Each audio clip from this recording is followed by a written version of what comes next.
Evening and welcome to the April 3rd, 2017 regular meeting of the Mayor and City Council. First item on our agenda is the Pledge of Allegiance. I would like to invite one of our new planning staff, Ray Rokes, to come to the podium and lead us in the pledge. If everyone could please rise.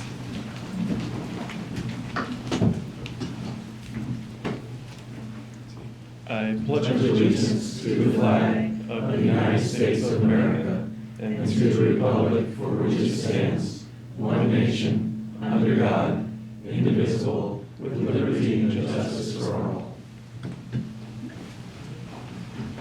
Thank you very much, Ray. Next item on our agenda is reflection. I'd like to ask us for a moment of silence, please.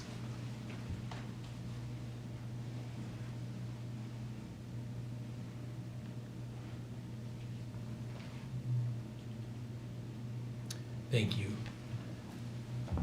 Next, we have approval of minutes. There is one set of minutes ready for approval, and that is from the regular meeting on March 20th. What is the pleasure of the council? Move approval of the minutes of the regular session held March 20th, 2017. Second. All those in favor, please say aye. Aye. Any opposed? Okay, carries unanimously. Next, we have presentations, and I'd like to invite Trudy Schwartz to, she's going to introduce our new planning staff. Good evening, Mayor and City Council. I'd like to introduce to you some new members of our planning staff. We have Ray Rokes, who will be doing site plan review, Andrew Benjamin, who is doing environmental planning, Alyssa Rolfe, who's doing transportation planning, and Laura Howell, who's doing long-range planning. And we thank you for your support in allowing us to have these new staff members. Excellent. Let's give them a round of applause.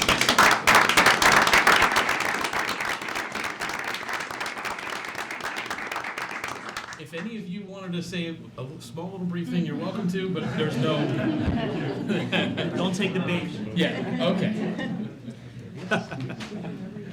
Okay, well then next I would like to invite Doug Wolf from our Environmental Affairs Committee to meet me at the podium, and anyone else from the Environmental Affairs Committee should come up here as well. We might as well.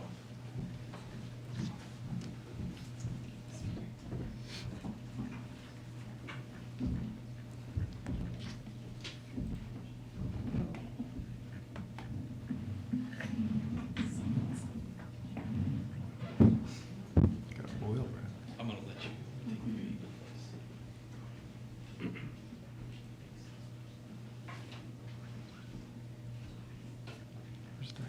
Throughout Green Month, Gaithersburg hosts a series of activities to celebrate and improve the environment, including environmental awards, which we held earlier this evening, cleanups, planting projects, and family events. Accepting the proclamation is myself on the Environmental Affairs Committee, and we're going to announce this month's planned activities. The Mayor and City Council and the Environmental Affairs Committee presented the awards to businesses, nonprofits, schools, churches, and homeowners associations that are all working to improve our environment. Community Green Up Day will be held this Saturday, April 8th, from 9 a.m. till noon. Hundreds of volunteers plan to join together to participate in city cleanups, including pulling trash out of streams. During Make a Difference Day on Tuesday, April 11th, residents are encouraged to use less and do more for the environment. Suggestions on ways to make a positive difference can be found on the city's website. At Environmental Film Night on Saturday, April 29th at 7 p.m., the Environmental Affairs Committee presents a special free screening of the film Climate Refugees, a documentary exploring the global human impact of climate change, including the destabilizing effect on international politics. Please join us at the Gaithersburg Arts Barn for this event. Gaithersburg's Arbor Day celebration will be held at an area school on Thursday, April 20th, where the city will receive its 28th annual Tree City USA Award, and Mayor Ashman will donate a tree to the school. And I will read the proclamation from the Mayor and City Council of Gaithersburg designating April 2017 as Green Month and April 20th, 2017 is Arbor Day in the city of Gaithersburg, to encourage all individuals, businesses, and communities to support efforts to plant trees, protect our existing trees and woodlands, and make our cities and homes more green. Proclaim this third day of April 2017, signed by me. We thank you all for accepting this proclamation. Let's give them a round.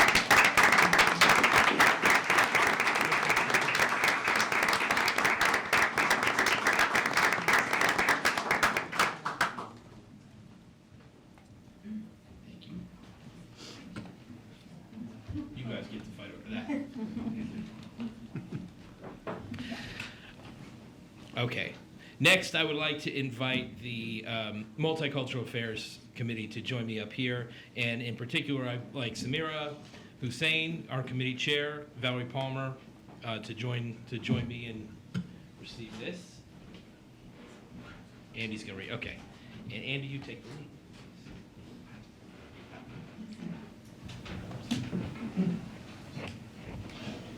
Good evening.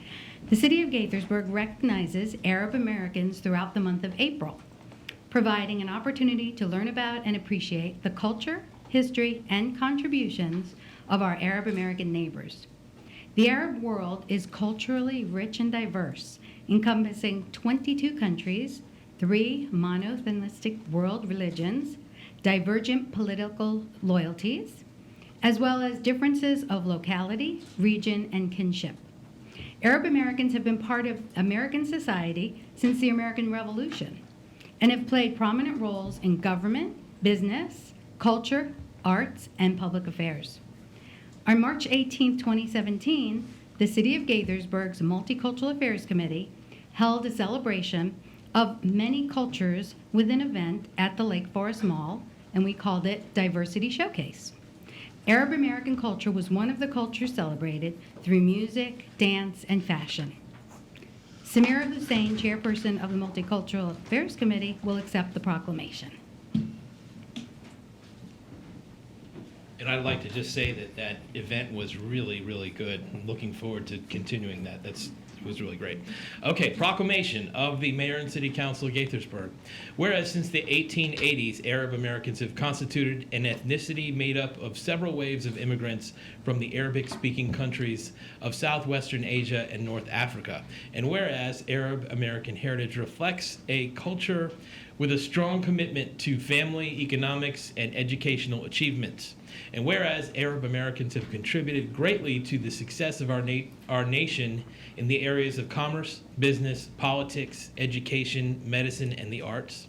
And whereas Montgomery County is home to a thriving Arab American community whose valued presence has added to the rich cultural mosaic of our community. Now, therefore, I, Judd Ashman, by the power vested in me as mayor of Gaithersburg, do hereby proclaim the month of April 2017 as Arab American Heritage Month in the city of Gaithersburg. Proclaim this third day of April 2017 and signed by me. Thank you very much for accepting this, Samira.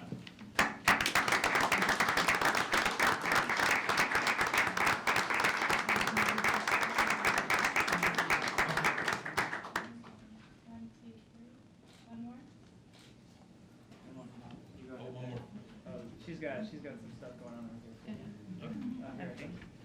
Hi, good evening. I wanted to give you a little bio about Samira. Samira was born and raised in the village of Beit Nuba, Palestine, where her father was the mayor. Samira's family immigrated to the United States in 1972, and she was married in 1977 to Muhammad, 39 years ago this year. In 1978, she became a U.S. citizen and moved to Gaithersburg in 1989. All 4 of her children are graduates of Gaithersburg schools. Samira has dedicated herself to educating and sensitizing Montgomery County Public Schools staff, parents, and students to the Muslim religion and Arab culture.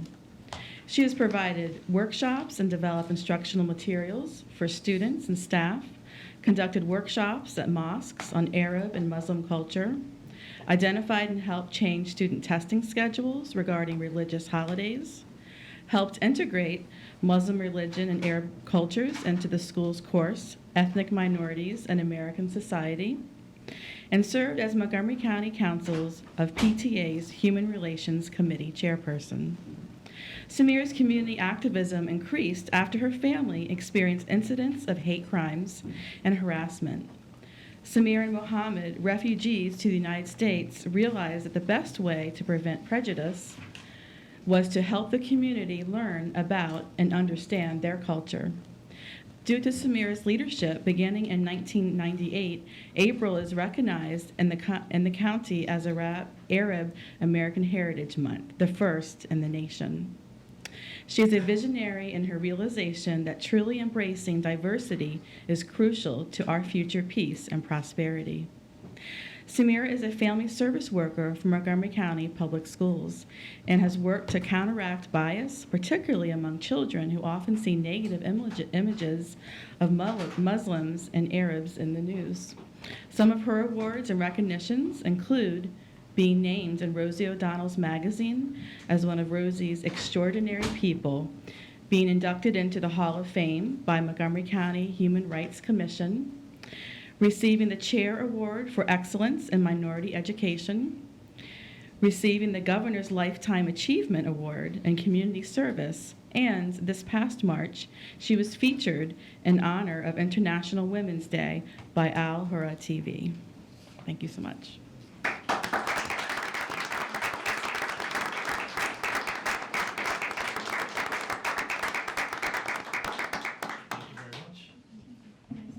Please, go ahead. Thank you, everyone. I guess I'm going to have to change my speech. When we moved to Gaithersburg, as was mentioned, we encountered a lot of negativeness, and we chose to do outreach and education instead of violence and retaliation because we were not raised that way. And I wanted to thank the police department of the city of Gaithersburg because they were always there on the scene. Former Mayor Sidney Katz, that he was always very supportive and very caring, and I'm sure our current mayor would do the same thing. And the city staff in general, everybody really was very supportive for all their continuous outreach and calling and checking on my family, even guarding the neighborhood when we ever had the threats or sense that there's something is going to go on.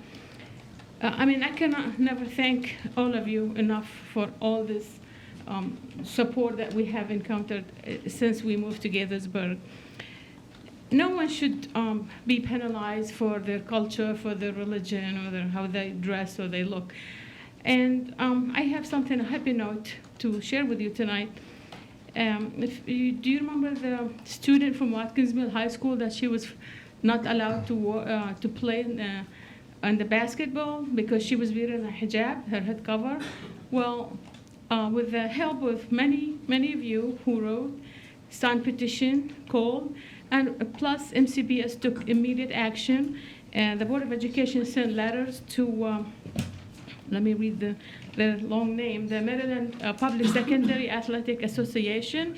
So they tonight just received, they have policy change, and any participant may wear the head covering, wrap, or other required religious garment which is not abrasive or hard or dangerous to themselves or others.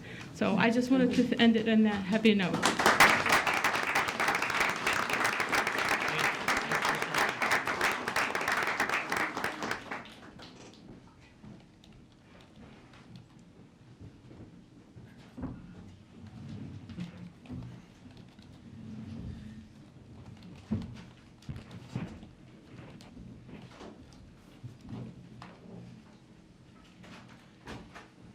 Next, we have the ad hoc committee on the mayor and city council compensation, the ad hoc mayor and city council compensation review committee report. If you all would please come up to the table, and we have a presentation, and we look forward to it. It is a mouthful. Welcome, Bill. Even I trip up on it. So Marvin's gonna be my slide guy.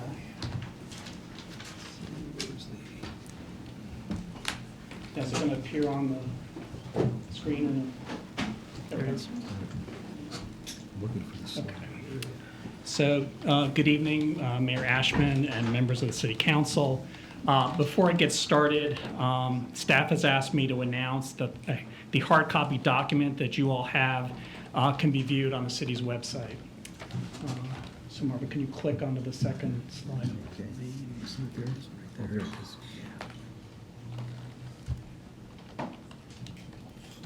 Okay. So I, along with Marvin Lynch, Brian Epstein, and David Simon, would like to present to you a summary of our recommendations. We know you've already received a full copy of our report. Rather, this presentation will highlight what we consider to be significant in making our recommendations to you. First of all, on a personal note, I'd like to thank Kim Yoplin for her amazing work for our committee. She's really been an invaluable resource. I mean, I'd send her an email, and within an hour, she's answering me. And that was consistent, across the board. So Kim, thank you so much for all your service. So pursuant to the city charter, an ad hoc mayor and city council compensation review committee is appointed every 4 years and is charged with reviewing the salaries and benefits of the mayor and council, as well as stipends for the planning commission, the board of appeals, and the historic district commission, and to provide recommendations on whether any adjustments should be made. Okay, so by way of background, your salaries are adjusted annually on July 1st if city employees receive a cost of living increase, and this increase is equal to the lesser of $500 or the consumer price index for the DC region. Your benefits are self-paid with a $4,000 stipend, provided that it can be applied towards benefits or towards your retirement plan or any combination thereof. Next slide. City has around 20 active appointed boards, commissions, and committees, with stipends currently being provided for 3 of them: the Planning Commission, the Board of Appeals, and the Historic District Commission. Okay. So our approach in determining fair and equitable compensation involved our looking at data from comparable jurisdictions, both inside and outside the DC region. And we'll be looking at a slide in a minute that I'll be describing what we consider to be significant. Next slide. This next slide is a bar graph. It shows a progression of the mayor and council salary history over the past 9 years. And with the exception of 2009, it shows a slow and steady upward progression. Next slide. Okay, and this next one shows an increase in the stipend for the Planning Commission in 2007 from $1,500 to $3,000, and a stipend payment of $1,500 starting in 2011 for both the Board of Appeals and the Historic District Commission. Okay, next slide. Okay, this is the slide I'm going to spend most of my time on. So this slide is a comparison of 10 cities, including Gaithersburg, that are all approximately the same size, give or take, in terms of their population. So if you look, you'll see on the second column, you'll see essentially around the same size. And you can see it's sorted with Gaithersburg's budget around $66 million being the smallest of the 10 jurisdictions that are listed. Likewise, it has the smallest staff, which includes the police department as a subset of that total staff number. So in terms of the mayor's salary, Gaithersburg is in the middle of the pack of the 9 jurisdictions that had data, with Gaithersburg being the 6th highest in salary, with the 3rd through 7th place being all around within about $3,000 of one another. So, and in terms of the council salary of the 9 jurisdictions that had data, Gaithersburg comes in 3rd highest in salary, with Rockville paying their council persons the highest in amount. And we gosh, you move over to Rockville. No, only kidding.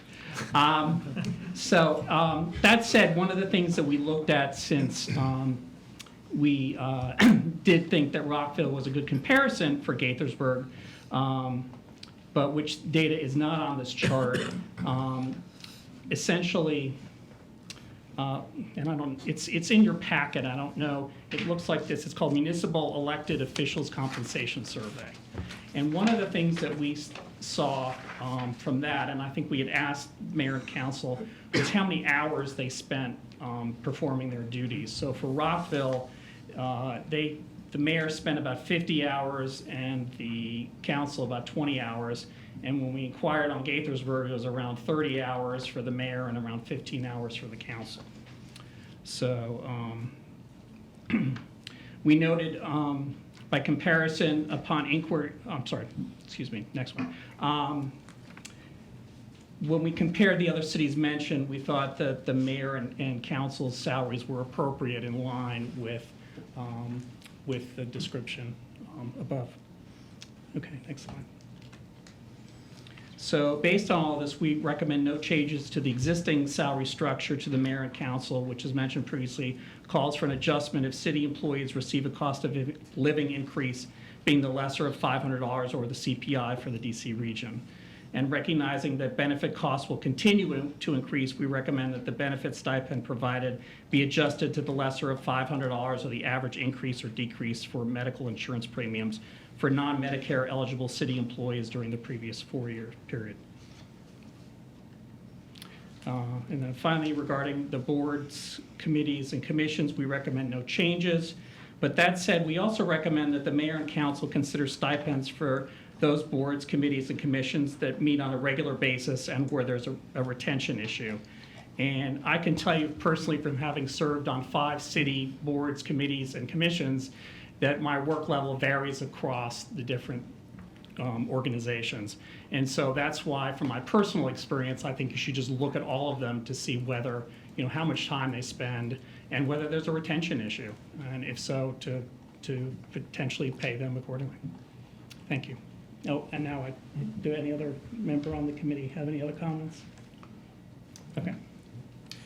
Thank you guys very much for Sure. the presentation. Had I been a member of the public, and I think years and years ago, before I was on the city council or mayor, I think I participated in something like this, but it's been a long time. But I imagine I would have proceeded very similarly to the way you guys approach this, and I appreciate it.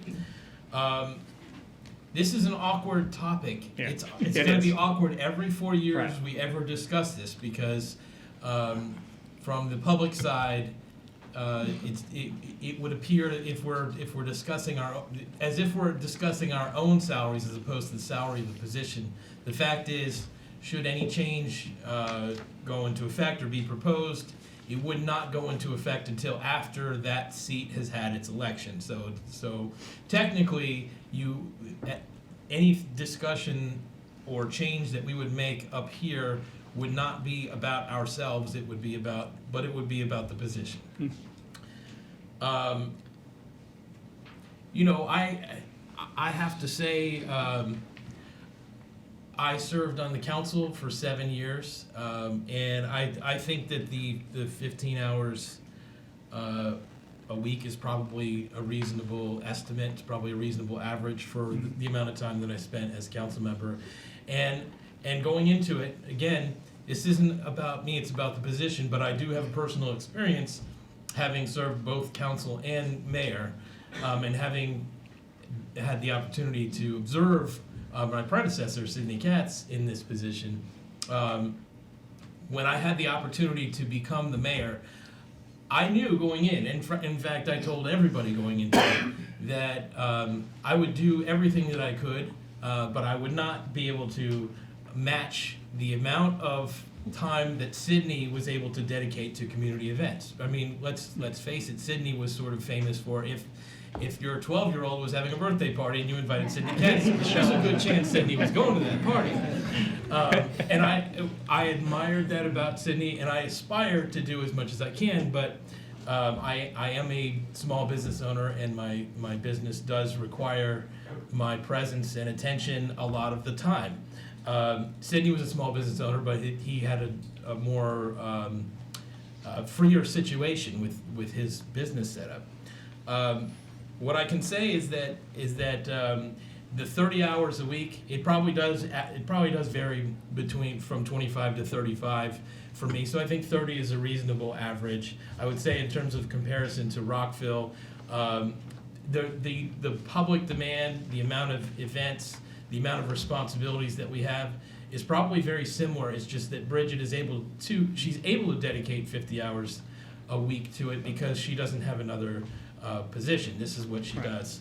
Right, I was going to say, I saw 50 hours. It was like, how do you do that? Yes. You know, and be able to run a business or anything else. So when I saw that figure, I was quite amazed. Right, and this gets me to the point, because if we were to average out 30 hours a week, which is, again, before we even get to that, let me get back to the Sydney situation. So going into it, I was saying I told everybody up here and I told the public, I'm going to aspire to do as much as I can toward what Sydney did, but as I have these responsibilities, I can't do everything that he did. So I was thinking, what I'm going to do is I'll conduct my role as mayor up here, and I'll just have to say no to more events than what Sydney did. But what I found in practice was that when you as mayor say no to an event, I can't make it on April 4th. They say, okay, well, what can you make it on April 5th? They change their dates, and so essentially, unless you tell these organizations who we love and adore and are great parts of our community that you're never going to one of their events, the fact is the time you have to invest the time. There is a community expectation of time with this job, and if we're looking at 30 hours a week, then the $21,000 salary for this position averages out to about $13.50 an hour. The county, I'll note, was recently considering a $15 an hour minimum wage. It's a thankless job. Didn't pass, Mr. Mayor, it didn't pass. It didn't, but I hear that they're coming back. But either way, I love this job. I adore this job. Regardless of what decision we make here at this point, I'm gonna run. I don't mean to make this a campaign statement, but I'm gonna try to continue this job. We have an election coming up this year, so you do the math. But unless, I think the city, the residents have to make a decision. If you want this to this position to be filled by either crazy people like me who are willing to say no to financial opportunity elsewhere, or independently wealthy or retired people, those are the only two classes of people at this rate that you'll be able to get this amount of public commitment from. And so I think we should think carefully about the position, and anybody's welcome to make this case about council, but I can tell you from the mayor, there is definitely an increase in what the public expectation is, regardless of what the technical requirements of the job are. So I'm just putting that out there. We know you don't do it for the money. Right. Well, that's what I was going to say. I don't think any of us up here do this for the salary. I think it's probably reasonable and fair compensation to the extent that we do this because it's a labor of love and commitment to the city. I would say and remind people that in 2008 or 2009, when we had the last review of this, it was actually a group of citizens that came to the council and said it's time for you guys to look at the council salaries and the mayor's salary, because just because of what Judd just went over, is it's hard to convince people to do this without some fair and reasonable compensation for their time. So, I think 15 to 20 hours is probably what I spend over the course of the year, averaging. And I have a full-time job as well.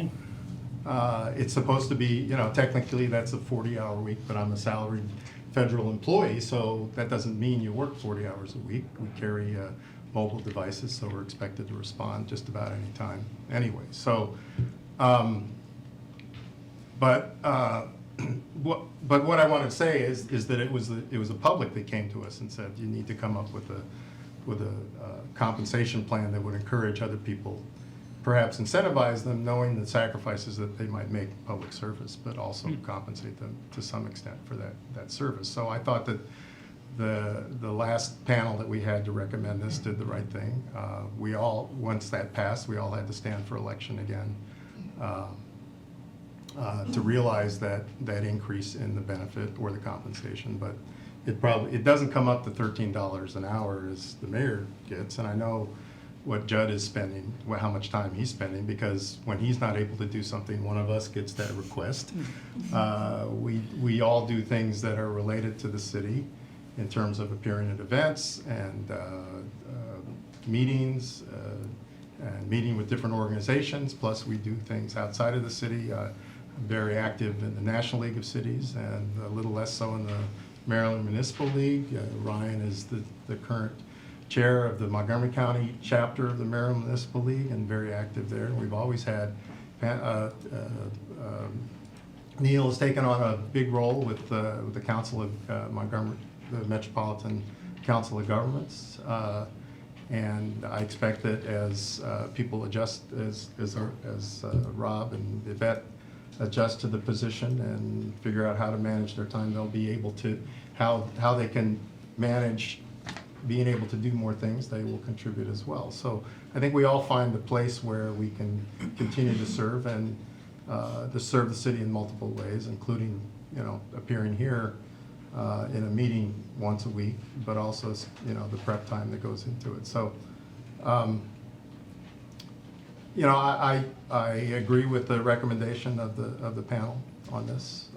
I thought it was a very thorough consideration, and it seems we're in line with other cities of comparable size, whether it's in Maryland or whether it's outside of Maryland. I know of smaller cities in the United States where the mayor and council are compensated to a much greater degree than what we are here. So that's just the way things are.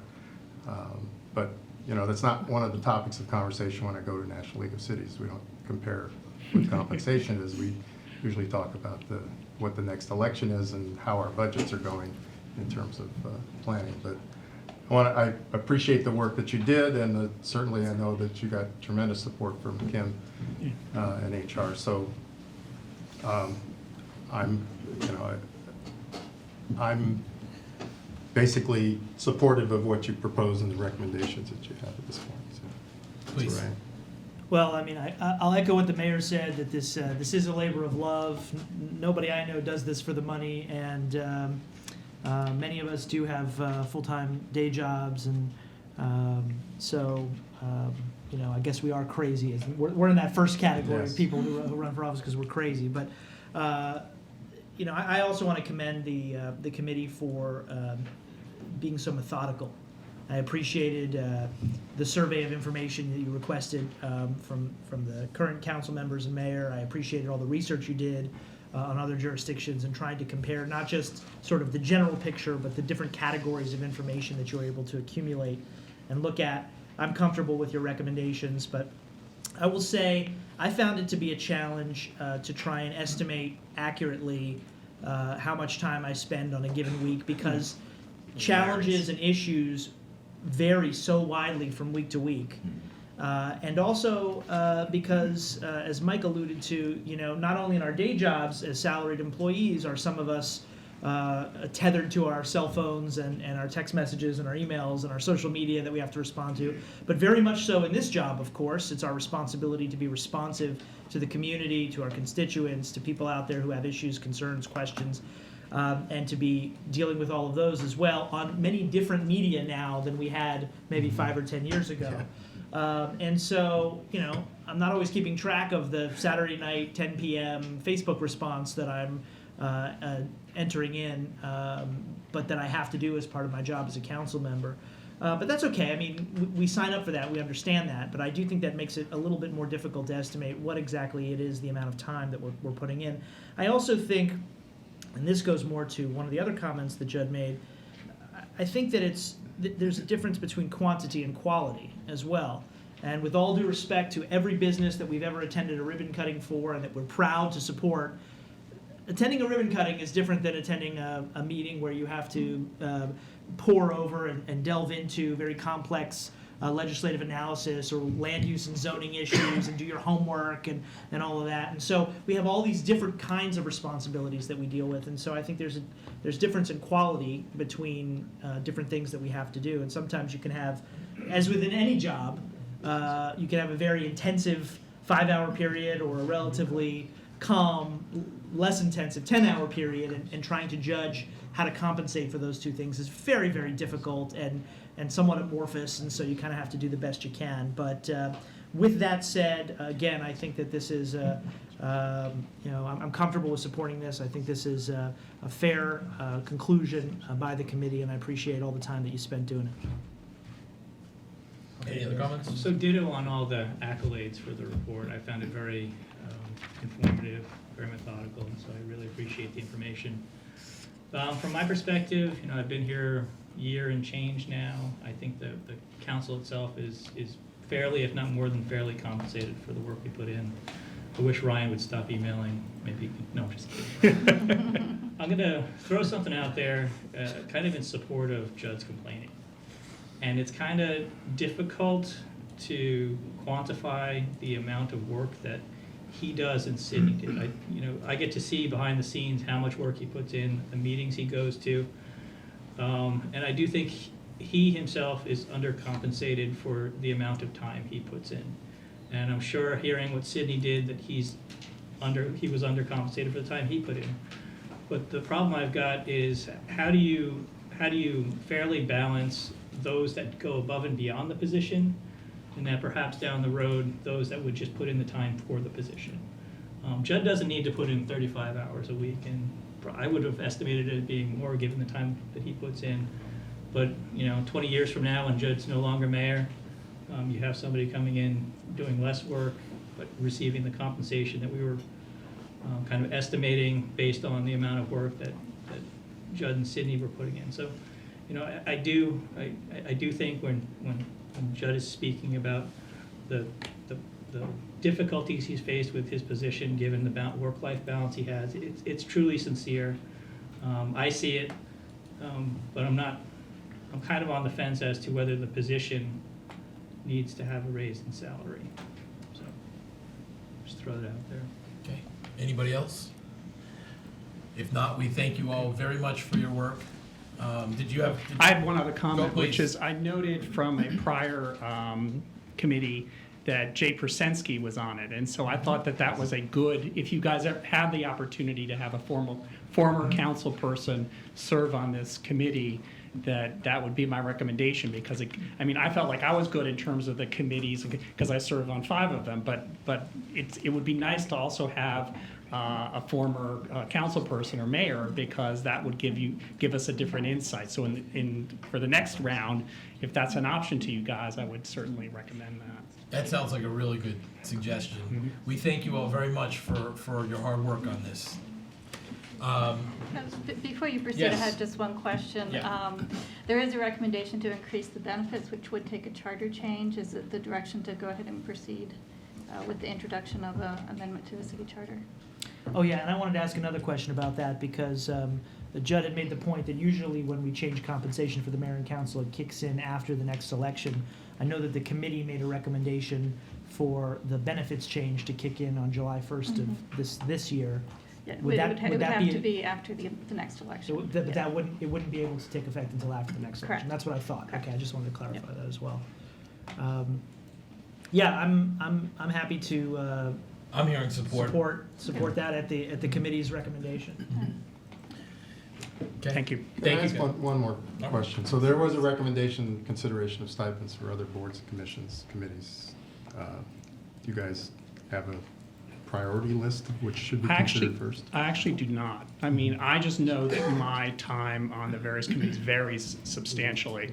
I was kind of surprised that the Historic District Commission ended up getting a stipend, and then what I was told was that originally that was the responsibility of the council, and because they kind of farmed that off, that they felt that compensation was owing. And then I thought, well, there are other committees that probably spend more time And that's why I felt like we should make the recommendation that you consider looking at all of them, because some of them, I mean, Personnel Review Board, it's condensed. I spent either a ton of time or no time, but it's not, you guys tend not to keep me very busy in that committee. Same now with landlord tenant. I used to spend a lot of time back in the 1980s and 90s, and now we barely meet. So it would be interesting for you to look just to see with the committees how much time each one of them spends, so that if there is a retention problem, or you guys view their contribution as significant and the number of hours as significant, that you consider a stipend. So that might be appropriate. A stipend or a? No. Well, I mean, the other option is, as some cities have done, is provide a compensation per meeting at some flat rate or something. Okay, per yeah, meeting. that's true. Is that a reasonable? Yeah, I would think that would be even more reasonable, actually, because then it reflects the number, of So hours. every 2 years, the Board of Supervisors of Elections spend quite a bit of time preparing for the election. And I mean, so that would certainly be one we'd want to consider. And clearly, I think when we included the Historic District Commission, we were having a problem with retention on that committee. Right. So that would be appropriate. That would be appropriate, So this is still part of the recommendation from the committee, so staff can come back to us with perhaps some suggestions about how we would structure something like that. Absolutely. Right. Thank you. Thank you, guys. Thank you again. Okay, we're moving on to discuss the final design for Old Town Park Plaza, and inviting Tom Lonergan and Sharon Disk from our economic development team to lead us. Thank you, Mayor, and members of the council.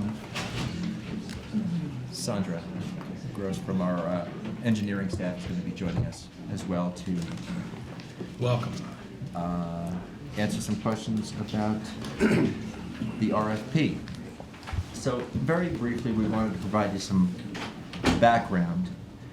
You may recall that in 2014, when Economic Development Division was handed this particular CIP, staff and the council at the time thought the best approach to getting input would be that it come not just from staff and not just from the design team, but also from the community.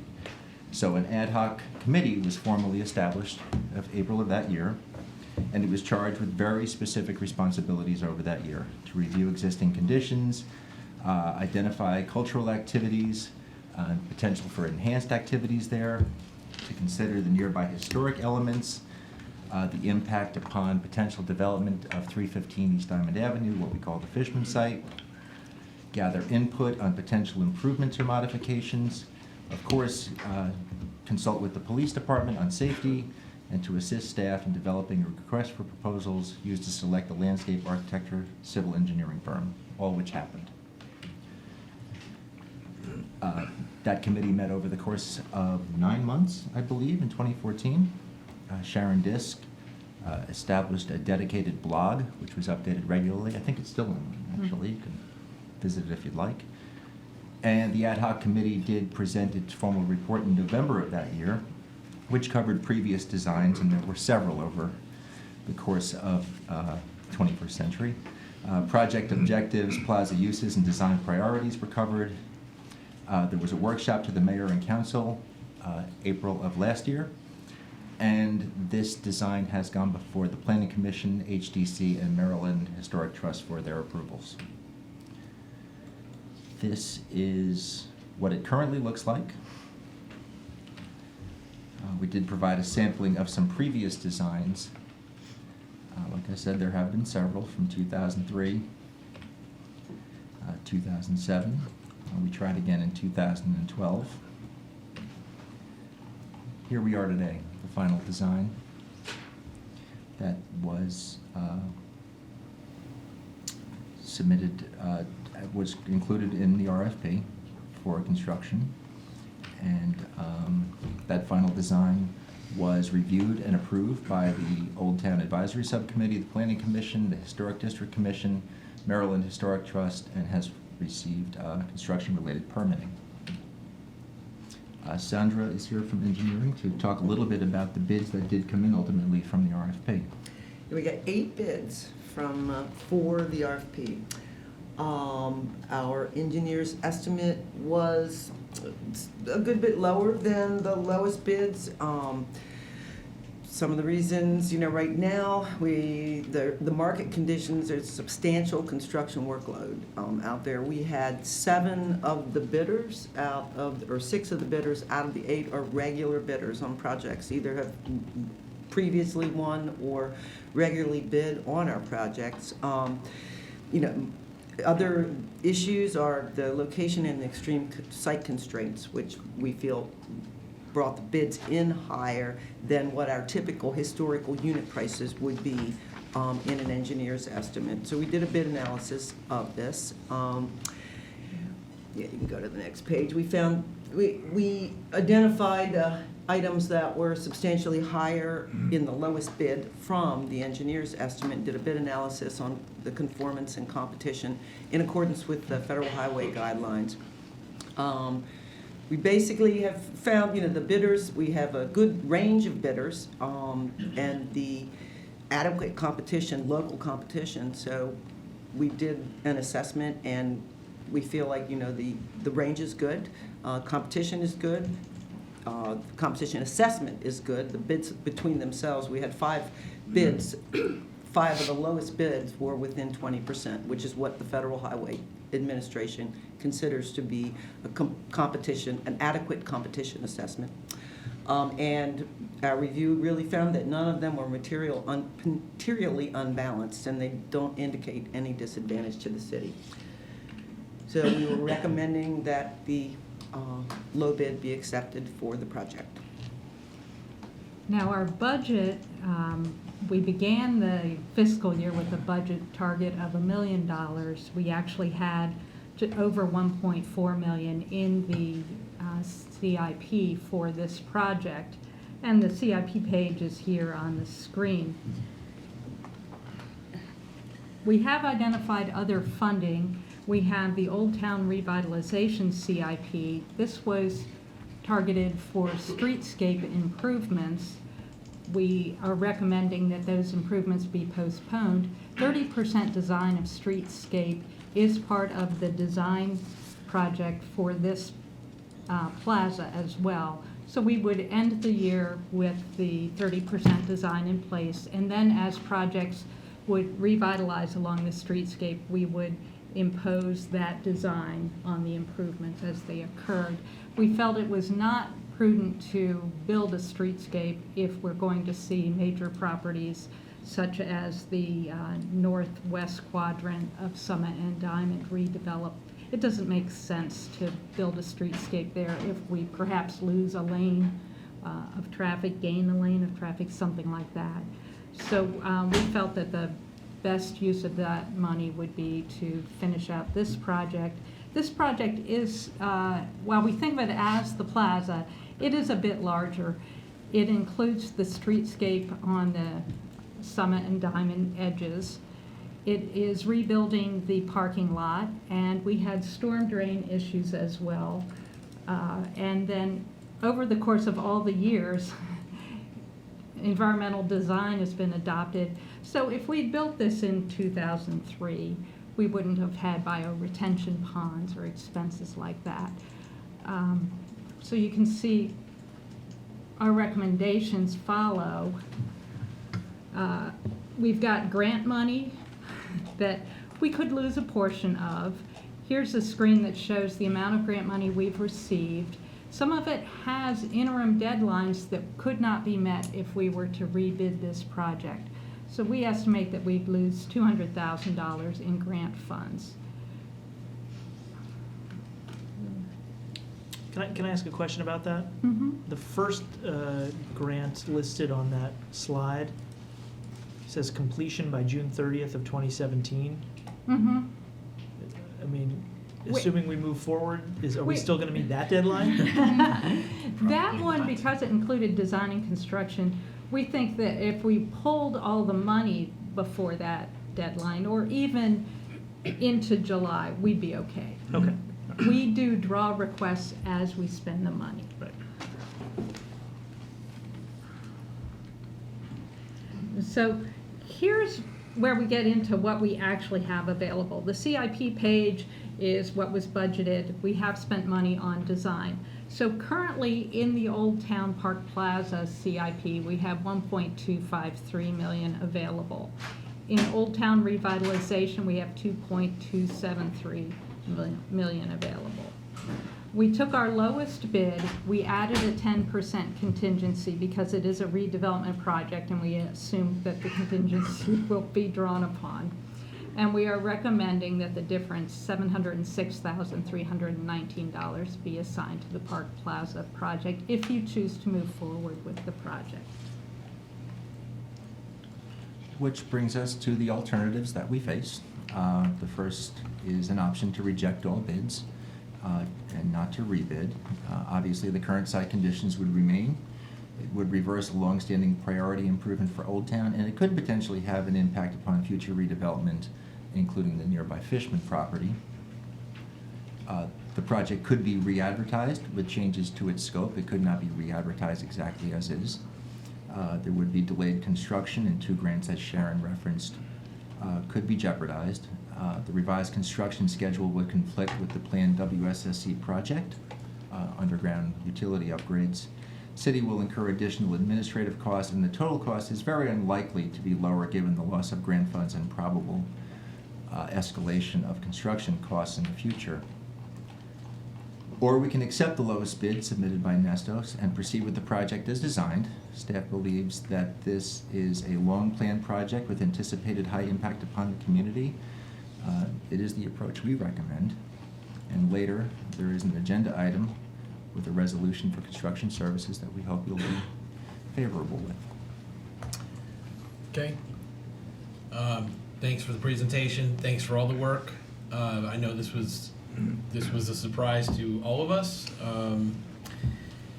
It's an important project. I myself am not inclined to reject all the bids or go back and re-advertise given the monies that are at stake from other sources. But I'm interested to hear what the council has to say. So, can you give us a little more detail on what led to the size of the discrepancy between what the expected budget would be and what actually came in? I mean, this is the largest discrepancy I remember seeing for a significant project for the city. Usually we're pretty good at guessing where these are going to come out. So what was different? How have conditions changed? Well, I mean, right now, we were actually checking around with several of the construction firms that we deal with a lot, and there's a large workload. There were others that we expected to bid on it that did not, because they do not feel they have too much work. The construction schedule was planned to start in the spring, and it would be a 6-month, project length. So we would anticipate that it would last from May until October. So it would take up a good bit of the construction season. It's the site constraints on that particular project are very, it's extreme site to work on because it's so small, and it is going to involve it's a very tight site to work on. We have our engineer here. Steve, I don't know if you have anything to add as far as your experience with what the type of projects that are going on right now and that. You can come to the Oh, podium. yeah. Oh, I'm sorry. Steve Thank you. Torgerson with AMT, who is the project designer. Yeah, it was interesting as we were putting the cost together and how we developed the cost for this project. There are a number of things that we look at as we generate costs, including there's a software that's called RS Means that we use. We use previous bid tabs, and including SHA's bid tabs, which they report every quarter for things that they have spent money on for curb and gutter and asphalt and things like that. And when the bids came in and they came in higher, I was incredibly surprised that many of these were different than what SHA had been looking at. However, as Sandra was saying, with an upswing, and we've seen this as we go down and up in the economy, when things get better and there's a lot more work, contractors are just, it's more expensive because they're just not interested. I was speaking to one of my colleagues, and they were doing some work for DGS, and they have on-call contractors. And in this circumstance, the on-call contractors, the DGS, and this is Maryland State DGS, Department of General Services, they basically told them, they said, hey, I'll give you a price, but I'm too busy to do the work. And so I'm going to give you the price that almost I just can't get the bid because I'm just so busy. I have too many obligations right now. And so what Sandra is stating is a truth. Go ahead. Well, you know, I think we've benefited quite a bit from the slowdown in construction over the last, 7 years, I guess. In terms of both the cost of the construction, the availability of companies to do it, and even the ability to, the upfront cost, just because things were lower. The city's really benefited from that. If we'd done this 2 years ago, if we'd had this out 2 years ago, I think we would see a different picture here, just because the demand is different. But, I mean, we've really asked for a lot of things in this project that I think are, we set a high bar for what we wanted artistically and architecturally, and as to create a destination park for this part of the city. I think the panel, our advisory panel, made up of members of the community, did a really fine job and had a lot of support from staff to come up with this plan. I think we can be penny wise and pound foolish here. We could certainly perhaps drop some things from the overall plan and design, but I don't think that's really has been the approach that we've used in the past. You know, while I understand this, I think that we've actually started to see some of the differences, the increasing costs reflected in other stuff that we're doing throughout the city. So the fact that this is such a special design certainly would seem to demand some of the things that you know, dictates the differences and the increases in costs. So I'm not, I'm disappointed that we can't get a better deal, but I think that the fact that the bids seem so consistent from top to bottom, and the range of them seems consistent with this problem that the challenge that the market has right now, the construction market. And, you know, we haven't even talked about the cost of materials going up as well, which is another thing that adds to the cost, and we're already seeing some of that going on. So I'm still in favor of moving forward with this. That was basically the last alternative 3. So Nostos is already working on a project in Old Town. I think they're doing the tower and bridge reconstruction as well. So we're familiar with the company. We know the quality of their work. I think that's an important factor as well. So I think we got to get this project done. It's been lingering too long. So. Yeah. Go ahead, Rob. I agree with Mike and Judd. I think that I view this project as a cornerstone for the growth of Old Town. I think it's vital. And as Mike said, you know, we can take a new look at it. We can start cutting corners, but you know, we're already complaining when other folks try to do that to projects that are vital to Gaithersburg elsewhere. The shot group is pretty tight here. I mean, it's higher than we expected, but for the most part, it's consistent in pricing. So I view that as market rate. So I'm comfortable with proceeding. I agree with everything that's been said so far. I mean, if you look at the previous designs that staff put up in this PowerPoint, I mean, it goes back to 2003. Mm-hmm. And, you know, revisiting or delaying this project further to save some money, even though we try to be responsible stewards of the public fisc as best we can, would be penny wise and pound foolish, and it would be simply unfair to the residents and businesses of Old Town and the city at large, and it would send the wrong message. And while none of us is thrilled about having to spend some extra money, again, the range of competition, the number of bids that we received makes me very confident that these bids are within a reasonable range, and it's worth moving ahead, even if it means reallocating some of the funds from the other CIP account, and it's worth doing right, which means including everything in the designs that have been worked so hard on by our community members, our committees, and all the folks who've already put this together, reviewed it, and approved it. So, thank you. I just want to thank you guys for all the work that you've done, and I, along with my colleague, I agree with my colleagues. I look forward to this project moving forward and helping with the growth of Old Town. All right.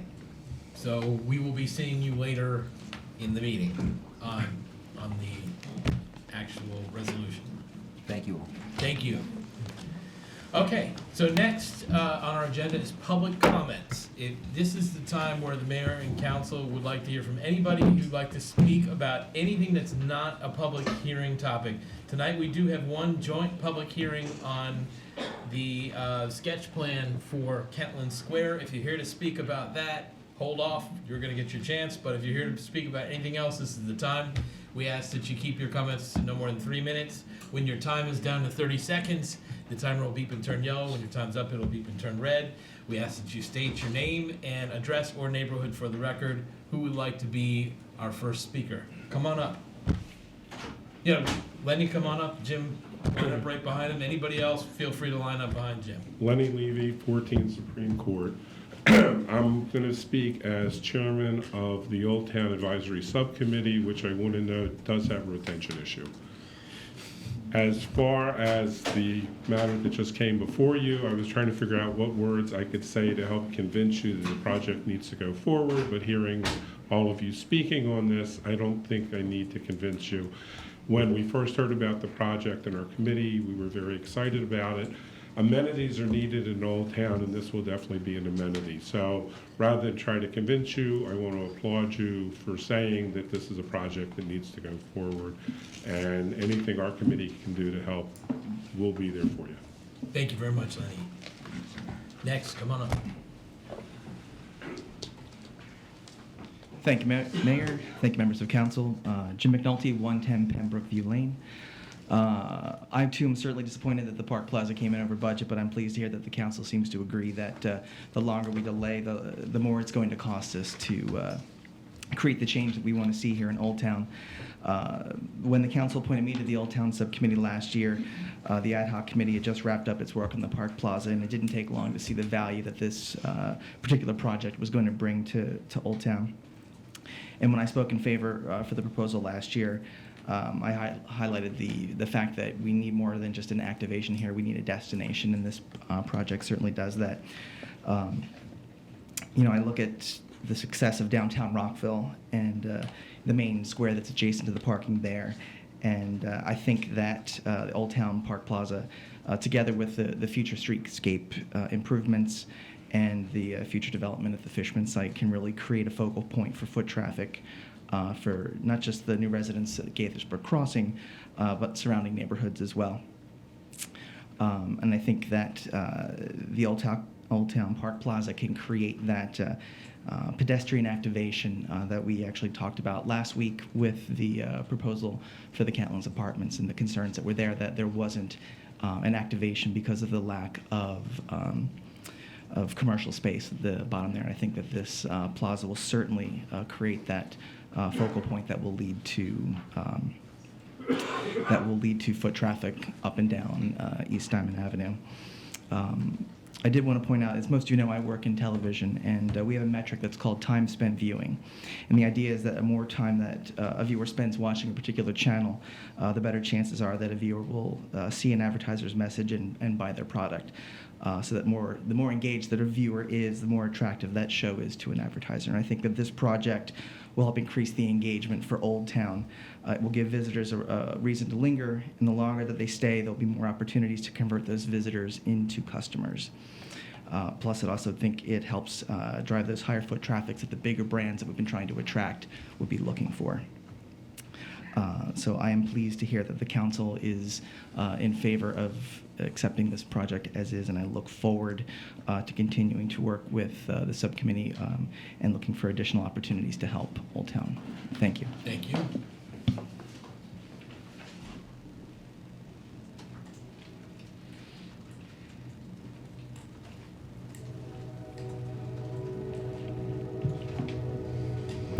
Mr. Chairman, members of Mr. Mayor, pardon me, members of the council, Richard Arkin, 121 Selby Street. I live about as far as you can from the center of town, this site, and still be within the corporate limits of Gaithersburg. And I have always, since before I came to Gaithersburg, some 30 years ago, I have always seen Old Town as the gem of Gaithersburg, and how lucky Gaithersburg was to avoid the urban renewal that other jurisdictions went through in tearing out the hearts of their cities. Gaithersburg's Old Town is the heart of Gaithersburg, and this provides a focal point that will activate it. As other members of the committee have said and other speakers have said, it's very disappointing that it came in at such a high number. But construction costs, unfortunately, when the economy is improving, construction costs only go up. And I agree with the comments that were made by many of the members of the council that it would be unwise to be penny-wise and pound foolish. It's important to keep this a high-quality project and to keep the most desirable aspects of the plan to make it function as a focal point, not only for the Old Town neighborhood and surrounding neighborhoods, but for the entire city. Thank you very much. Thank you. Do we have any other speakers this evening?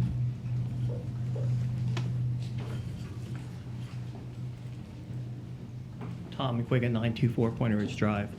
I just want to make a comment on the salary issue. I'm very surprised with the reaction of the council because, you know, when I was younger and you'd hear about off-sites for staffs to go off to the Ocean City for this or planning together, at first glance it looks like a boondoggle. And because it's county or city money being spent on such projects. As you get older, you realize the importance of things like this. And you realize also that to get quality people is important. And that's really what we want to do here. And I don't think we're really talking about making a big increase. We're not talking about doubling the amount of money being spent on the council or the mayor or these committees. We're talking something modest, reasonable, at some reasonable rate. And I really think you should really consider it again. I don't know if there was a motion just not made and not passed, but it's really something to think about if you really want to support the citizens of the city, because we're talking really a small amount of money spread over a small number of people. And if it is a question of, gee, it's too much money, I would say reduce the number of people on the council. Take it from 5 to 4. Take that money and split it out in a different way.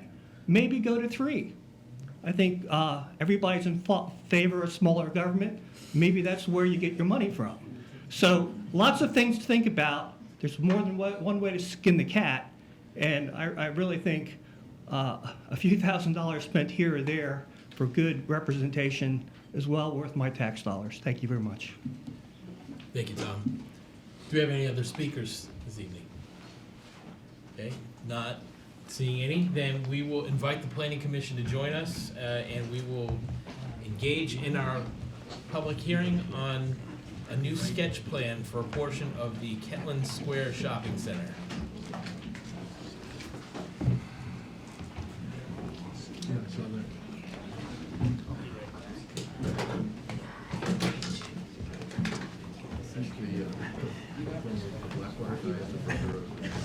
Sit there.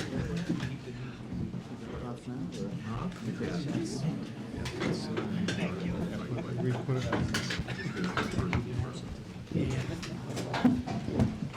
Happy birthday, man.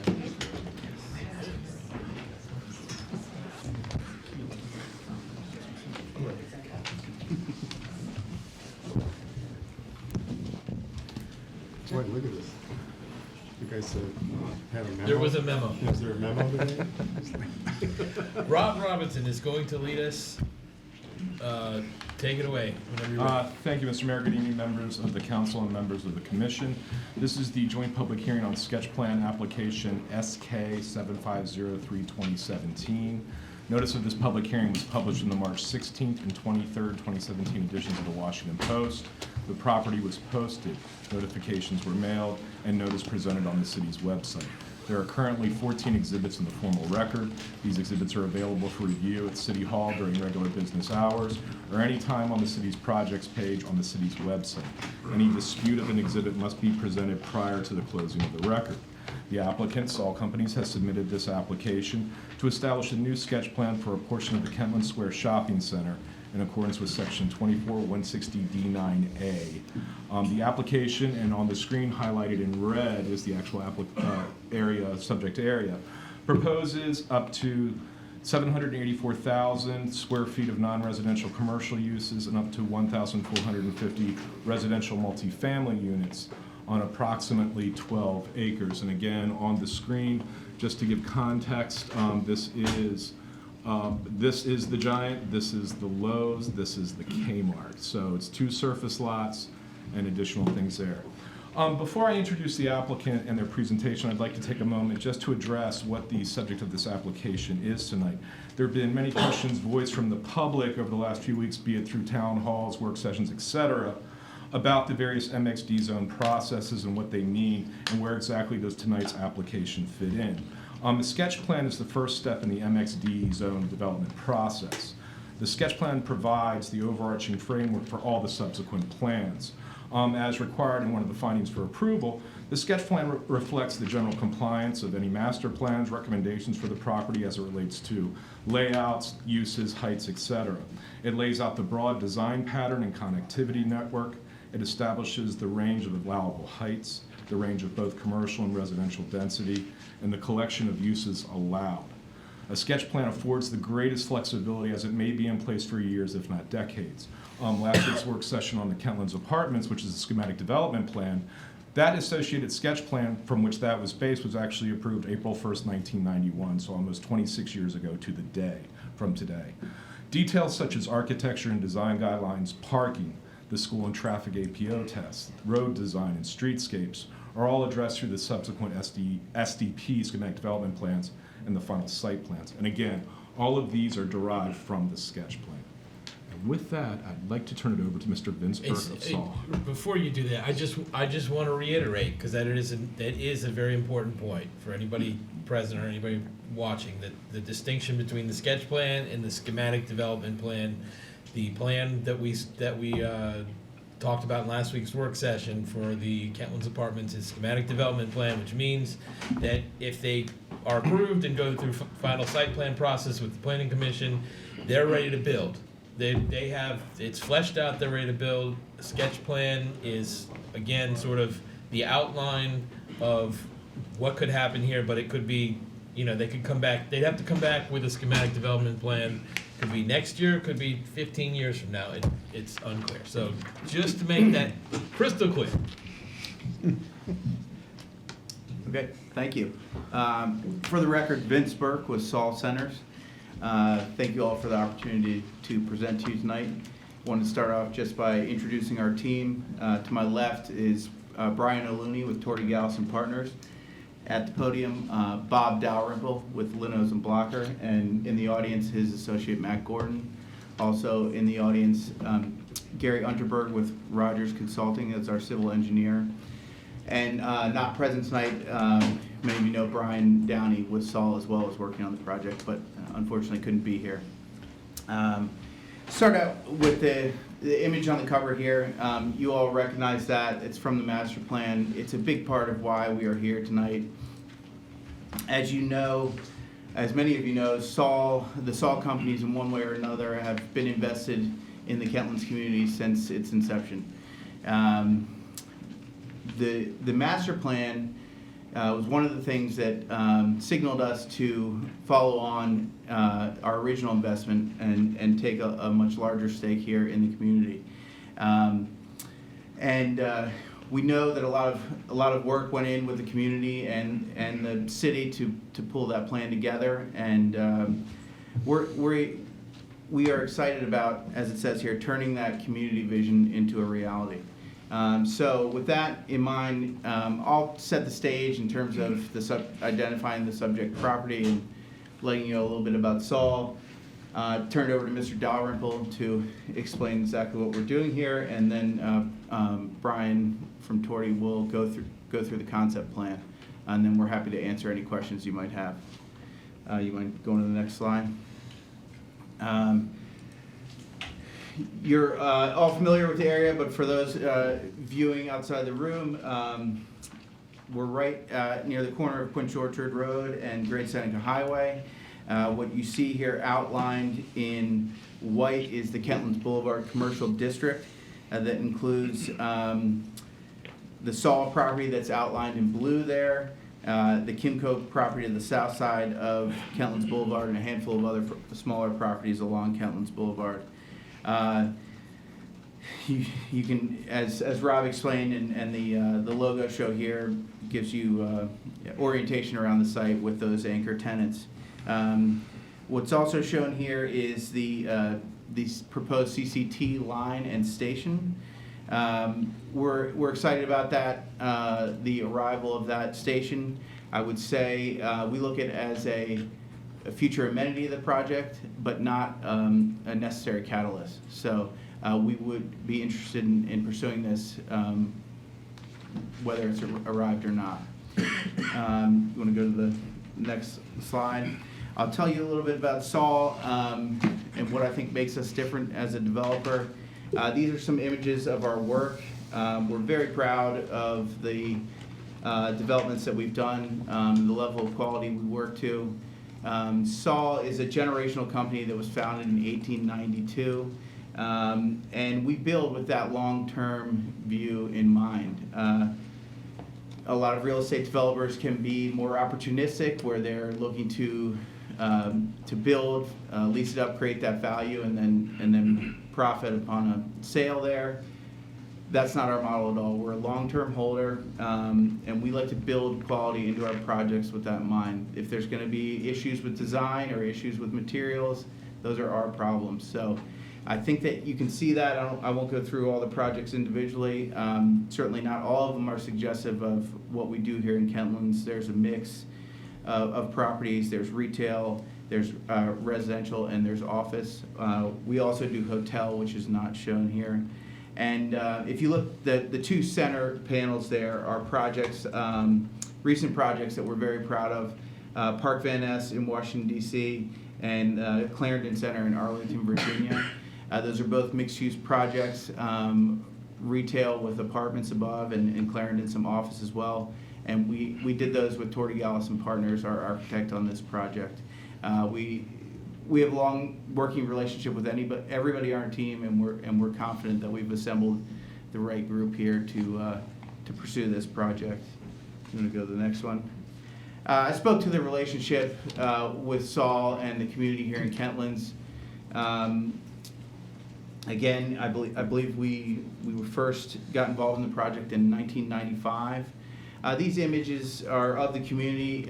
Just wanted to demonstrate we are very familiar with the Kentlands. All of the forethought that went into it, that it was a visionary design. We're aware of the civic pride associated with that, and we don't want to upset that. We want to get it right. So again, with Torty on our team, we think that we'll be able to execute on that. The next image shows the subject property, what we're referring to as Phase 1. Up there in the northeast corner of the site, it is adjacent to the proposed future CCT station. So I guess, I'm sorry, it's about a 12-acre parcel. There's an existing building on part of it and then surface parking lots. It brings kind of to the why here, why now. The why here, I think, is an easy answer. In the master plan, this was one of the more intense parts of the master plan in terms of densities and heights. That helps us when you're redeveloping a surface park shopping center. It's helpful to have that critical mass. You don't want to just develop one apartment building in a surface parking lot of a shopping center and have it feel like that. What we've identified here, and Brian will get into later, would in the first phase be about 4 city blocks, and really give you that ability to create the place and enough potential residents and workers to really make it a vibrant place. The other reasons, the master plan calls for a gradual transition into this future vision. This location being the farthest away from any of the single family homes and also preserving the more vital parts of the shopping center allows for that gradual transition. There's not going to be any shock of having tall buildings up next to a home. This abuts the highway, some existing mid or high-rise buildings. Another thing that's beneficial for the site here is, right across from Metamune, one of the county's largest employers, which helps create that mixed-use environment. There's already great retail amenities on the ground. You have some employment there, and we would add to that mix. The why now is a more difficult question. It's the one that in our community meetings thus far is the only question that we have difficulty answering. And there's just some uncertainty around that. And as you all know, there are open and operating stores here on the site, stores that have leases. So that creates some uncertainty around the timing. We would like to go as soon as possible, this being a project that I'm spending a lot of time on. I would certainly like to see it happen quickly, but it can't give any definitive date. And what we're doing here with this first step in the process as far as the sketch plan is just being proactive. We know that this planning process is gonna, it's a thorough process, it's gonna take some time, and we want to jump this first hurdle and make sure that we are ready when the opportunity presents itself. And with that in mind, I'll turn to Mr. Dalrymple to give some of the background there. Thank you. Good evening. Again, Bob Dalrymple. I'm an attorney with the law firm of Linnos and Blocker. Pleased to be before you here this evening. The main point that I wanted to make has already been made by you, Mr. Mayor, and by staff, which is that this is sketch plan. This is very much a concept plan. Our main goal of this sketch plan is to make sure that this property, the 12 acres and the larger 35 acres that SALT controls, remains a successful mixed-use community. I've actually been involved in the Kentlands since its inception. I worked with National Geographic Society, who is the adjacent property owner, and had many dealings with Mr. Klein, who was representing the developers of Kentlands. In fact, he one night had to babysit my firstborn because I had to bring her to a hearing, and left Jody with my daughter while I got up and criticized his plan. We weren't aware of his talents in that regard. He's a very good, I hope she's very grown good up babysitter. okay. She's fine. She now responds to Dr. Dalrymple, so and it was all because of Jody, his influence. So the success of Kentlands has been tremendous. It's a very well-known successful mixed-use community. And now with the master plan and the evolving nature of the redevelopment of Kentlands, we now are able to respond to transit and the potential for Corridor Cities Transitway. So the main, as Mr. Burke indicated, this is a long process. There's a lot of uncertainty with Saul in terms of when we would get to the next level of entitlements for this property. But we need to be ready to go when the marketplace tells us to go. And therefore, we want to get a sketch plan in place, and it's very consistent with the master plan. We have a detailed master plan. It gives a lot of details.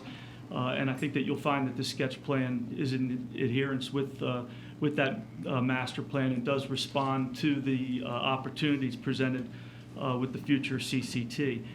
We have submitted a detailed statement of justification with our application that goes, point by point through the code and what our requirements and burdens are, and I won't bore you with the details of it. I think it is pretty apparent in looking at our statement of justification that, in fact, this application does meet all of the requirements of the code and is ripe for approval. So we would like to try to get the bones in place with sketch plans so that we can respond at the right time and opportunities with the more detailed entitlements and adequate public facilities and all of the things that we like to get into at the later stage of this process. So I'll cut off and be brief and allow you to hear a little bit more about the specifics of the project, and happy to answer any questions. Thank you. As Mr. Dalrymple mentioned, Kentlands is a great success, and this really is a sweet spot for our investment, something that's a trophy retail asset in terms of the shopping center. We own about 50 shopping centers, know how to operate them very well, but also provides that second story, that future look at what's next in the master plan vision. There was great foresight in that 2008 plan as well as the original design, and I'd say we have a lot of these opportunities to look at redeveloping shopping centers throughout the region. This one might be the best prepared. I don't think I've ever seen a shopping center, you can really see it from the aerial, that has the grid laid out within the shopping center parking lot. Some of the sidewalks already there. You can't really feel it when you're just parking your car and going to the Giant, but it's there and has the right size blocks and really will help facilitate this. And with that in mind, as Bob said, we've really stuck to the script with the master plan here. It's what we want to execute on. There are a couple changes that, based on some of the existing conditions and what is going on to the north of us, that we've made a couple of tweaks that Mr. O'Looney will outline. And again, we think those are for the better, and I think you'll agree. So I'll turn it over to Brian here to walk through the concept plan. Good evening, everyone.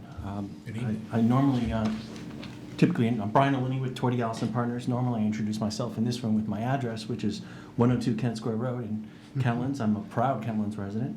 I've been here for 17 years.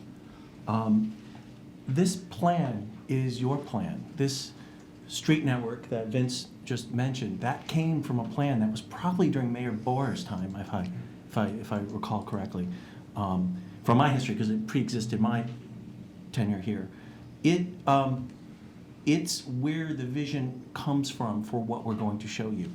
And the vision that we present is your vision. It echoes the land use plan in total. The adjustments that we will show you really have to do with tweaking it for the property to the north, tweaking it for the arrival of the CCT, and tweaking it for some thoughts that we've had that we think would improve the quality and the vision to carry it forth to fulfill the goals and the mission that are in the land use plan. The land use plan talks about a project framework that has a quality public realm. We're already been granted that through the work that has been preceded us with the former mayor's work and the other planners that came before. That has accessible and connected places, that provides a rich mix of uses, and most importantly, has a plan for incremental change. one of the biggest challenges that we'll talk about here is to how we have to be careful to protect the existing businesses and the asset and all the folks that have invested already in the site as we come forth and create the project that fulfills the vision of what this can be. Moving from more need-based retail to want-based destination retail. That's the goal here for what we're trying to do. So I'm going to move to the next slide. So this image on the right is from our sketch plan submission. The image on the left is from the land use plan of the city of Gaithersburg. The grid, actually I should go back one. Oops. The grid follows from the grid of Kentlands. That Market Street and Main Street come together at an intersection. They meet back here, they come back again in the middle of Kentland Square Shopping Center at what we're going to call, if you will, the 100% corner for the new place. And there was this notion of a town green, the square of Kentland Square. It happened there. We plan on retaining that vision in this plan we're submitting, the sketch plan we're submitting. We're going to zoom in on this phase 1 diagram now. The block diagram carries forth from the block diagram in the original plan. One adjustment that's happened since the plan was adopted is that we now know where the CCT is going to arrive. And we want to use that as an anchor for a great retail place. So we're hoping to create a place that surrounds this space so that when you're in it, in every direction you look, you know you're in a great pedestrian walkable realm with great retail on the ground floor, wonderful places to hang out and enjoy the community benefits of a retail environment. The adjustments we've made are in line with that. You'll note that the original plan, these dark lines represent where retail frontages were intended to be. This edge here, if you know the grade, it drops down dramatically from the front of Kmart to the side of Lowe's, almost 14, 15 feet, and goes to the more highway use of Great Seneca Highway as it drops down. Eventually, the intention is that for the CCT to have a bridge over that exit and entrance along the garden side of Lowe's here, which is not a very exciting edge. What we're hoping to do is create a station entrance here that has a two-sided street, retail on both sides, that leads to a green that has retail on all sides, easily accessible. One of your goals is accessibility. So another adjustment we made to the plan was adding this small, thin street here so that these retailers here are easily accessed. You may have heard of some of the complaints with Crown Farm with some of the tenants that are inboard on the green there, where some people can't get to them so easily. That would be something we'd want to rectify with this plan. We've also added, like Crown Farm, a marquee one-story building, hopefully for restaurants, at the end of the green to anchor the green. Unlike Crown Farm, we would again have the entrances to the restaurants on the side, most hopefully, and have it open out and spill out onto the green. If you know that Ted's Bolton there actually opens to its back, its service side is on the green side. So we think we can do something that would be a better solution here.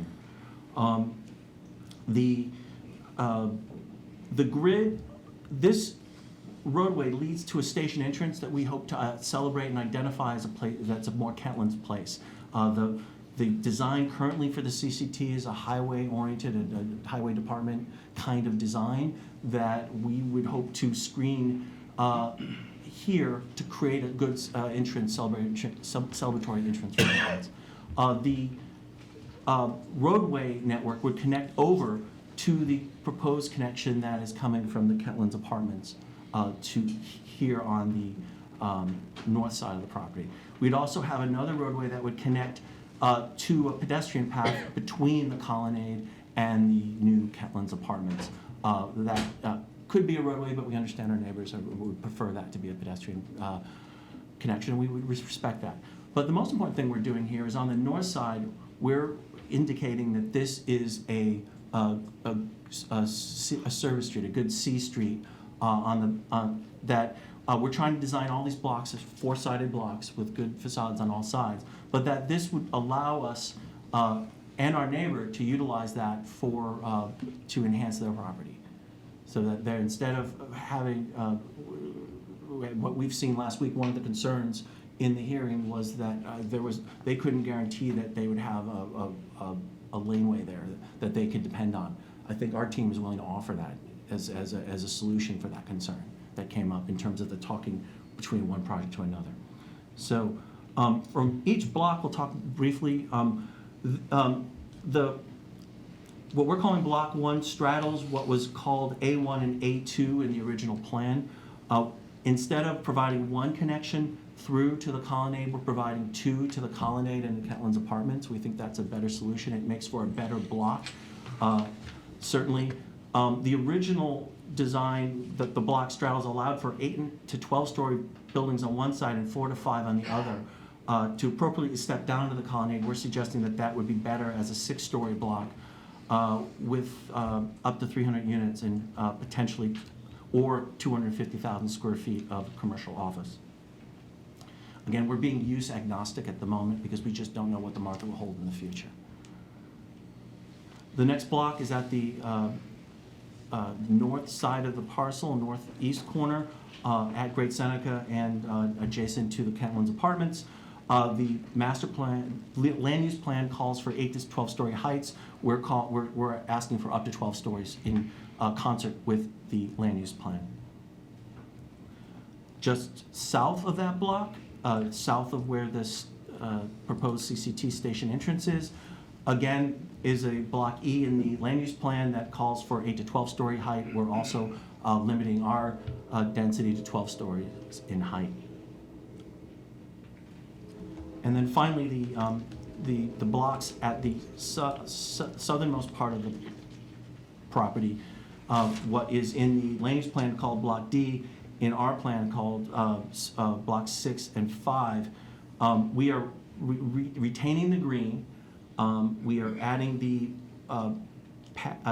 restaurant building to block this walkable space from the view to the more conventional retail and parking storage uses that would be to the south in the Lowe's lot. And we've enlarged Block 6 slightly as a way of ensuring that we can satisfy the parking needs for the new project as well as for the existing users to the southwest of this parcel. So the thought was, as in the original diagram in the land use plan, to open the back up with parking to that lot so that they can communicate. You can't find a space here, there'll be ample parking in this block here, but make sure that block also is able to be lined on all 3 sides with active uses, and we're not exposing garages to the frontages that we want to make walkable frontages. So you may be familiar with some projects in the area that have parking garages exposed to the public realm. We don't think that's as active and as beneficial to a walkable realm as a fully wrapped garage would be. And so we've made the block larger to allow for that. Finally, this is the vision. And again, this is not the vision we're drawing for you. This is the vision that comes directly out of the land use plan of the city of Gaithersburg.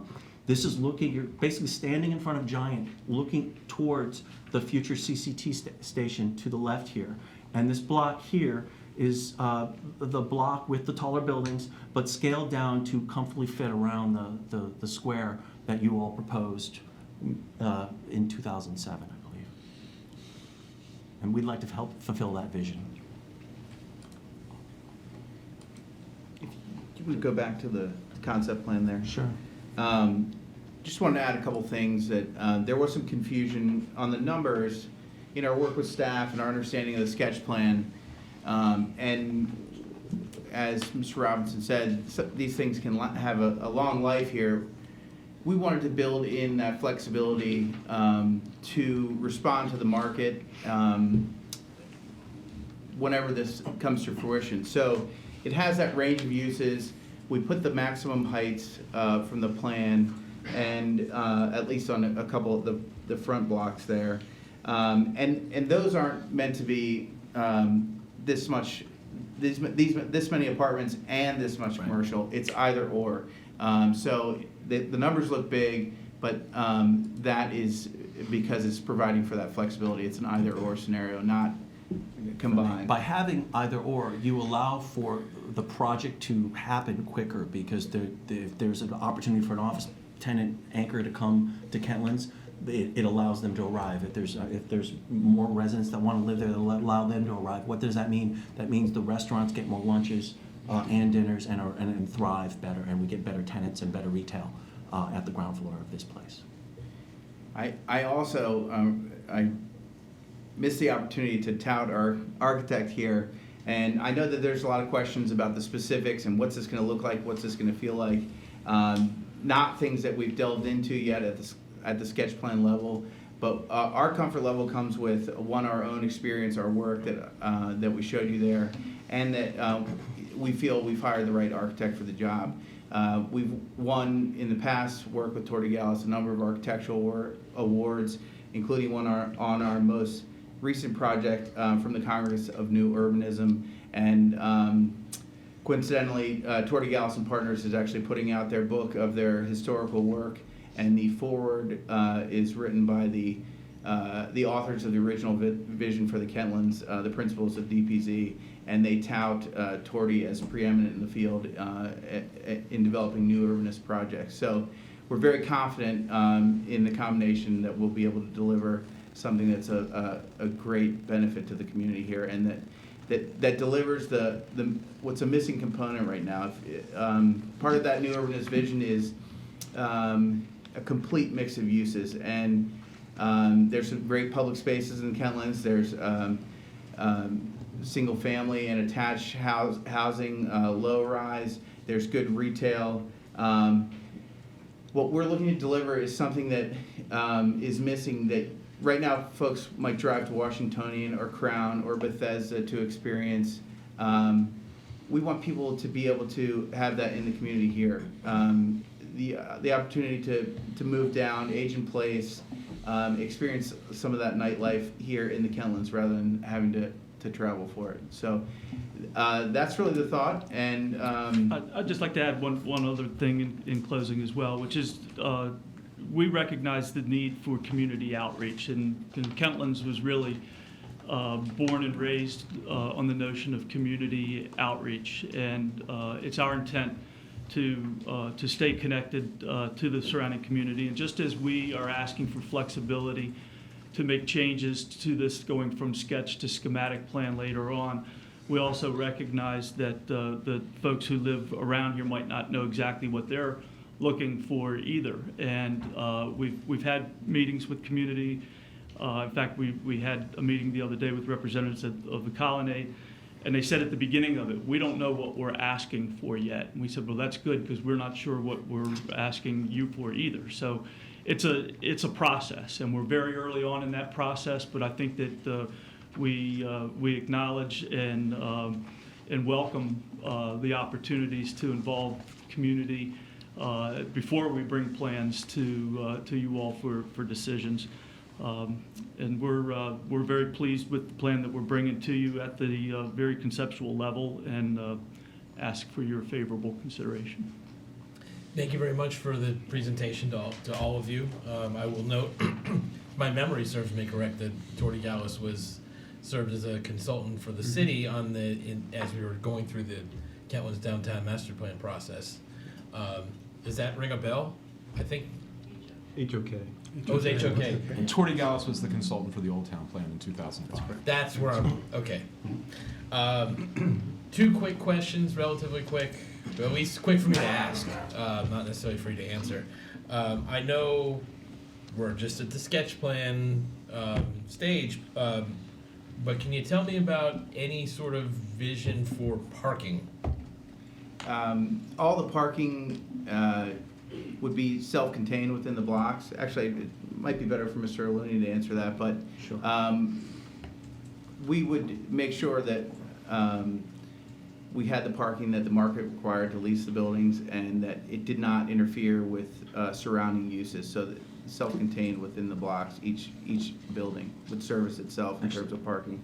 The better way to do it is this way.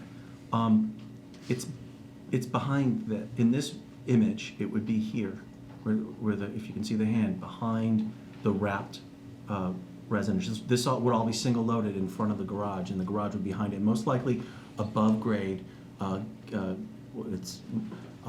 which is a more cost-effective way to build as opposed to going below grade, and we don't think we need to go below grade given the well-considered parameters set forth in the land use plan. But we can conceal that parking so it's not impacting the frontages and most of the active frontages we plan to promote. There may be a side or two, for example, facing Great Seneca, where we may choose to expose the garage. In all likelihood, as part of the build-out of this next iteration of the plan, we will also be looking at the impacts of autonomous vehicles and how that affects parking. And it sounds far-fetched, but I'm told it's right around the corner. Okay. We'll see. Rob, obviously our ordinances would require, regarding parking, a certain amount of spaces based on formulas. Yes, I think one of the things for the public to keep in mind as we review this, as everybody looks at this sketch plan, as I mentioned in the beginning, the sketch plan again only establishes a framework. At the point in time of preliminary subdivision, whenever that may be, 2 years, 10 years, 20 years, that plan's going to be bound by the code in place at that time. So any parking requirements are going to have to be met. Any adequate public facility ordinance requirements are going to have to be met. Any affordable housing requirements at the point in time that comes in are going to have to be met.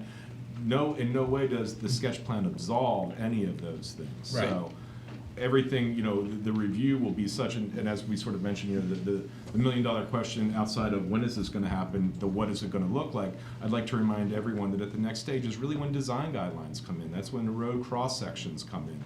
This is when the pedestrian realm really begins to take shape and how we look at things. But obviously we can't get to that point without establishing this point. So there's another element here, and I know we sort of dealt with it a little bit with the Kentlands Apartments proposal, and this is a property that's very much an impact there too, and that's parking for the Quarter Cities Transitway.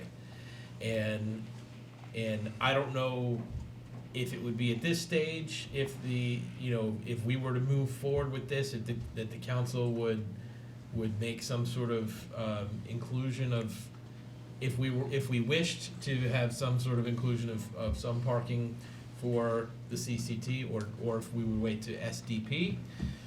My recommendation would be it can be noted in any such resolution for thought, but I think any condition should truly come at the schematic development plan stage, not knowing how this works with the CCT, if the CCT is going to happen, to be candid, but if it does, how that could be facilitated. Right now, going back, once again, as we continue to time travel, talking about plazas planned in 2003, well, the CCT in 2003 was talking about having, up to 300 spaces at this site. Well, that begins to seem very counterintuitive with this urban design as we densify and make things, more and more pedestrian scaled and begin to facilitate bike uses. And if we want to bring in mass transit along those lines, the whole intent really at that point is to get away from the single occupancy vehicle. So the idea of needing 300 commuter parking spaces for this community really doesn't make sense. So I think, again, believe the state is in the same thing, and I gather they had mentioned at the last work session when this question was raised in relation to Kentlands Apartments that the state's response had been, essentially, we'll cross that bridge when we come to it. And I think we should sort of view things similarly. I think it would be somewhat premature to begin mandating, specific number of parking spaces. Oh, I agree, and I certainly wouldn't. I don't claim to have the expertise to know what the right number of spaces would be. It's just the concept of having, or at least keeping this in mind.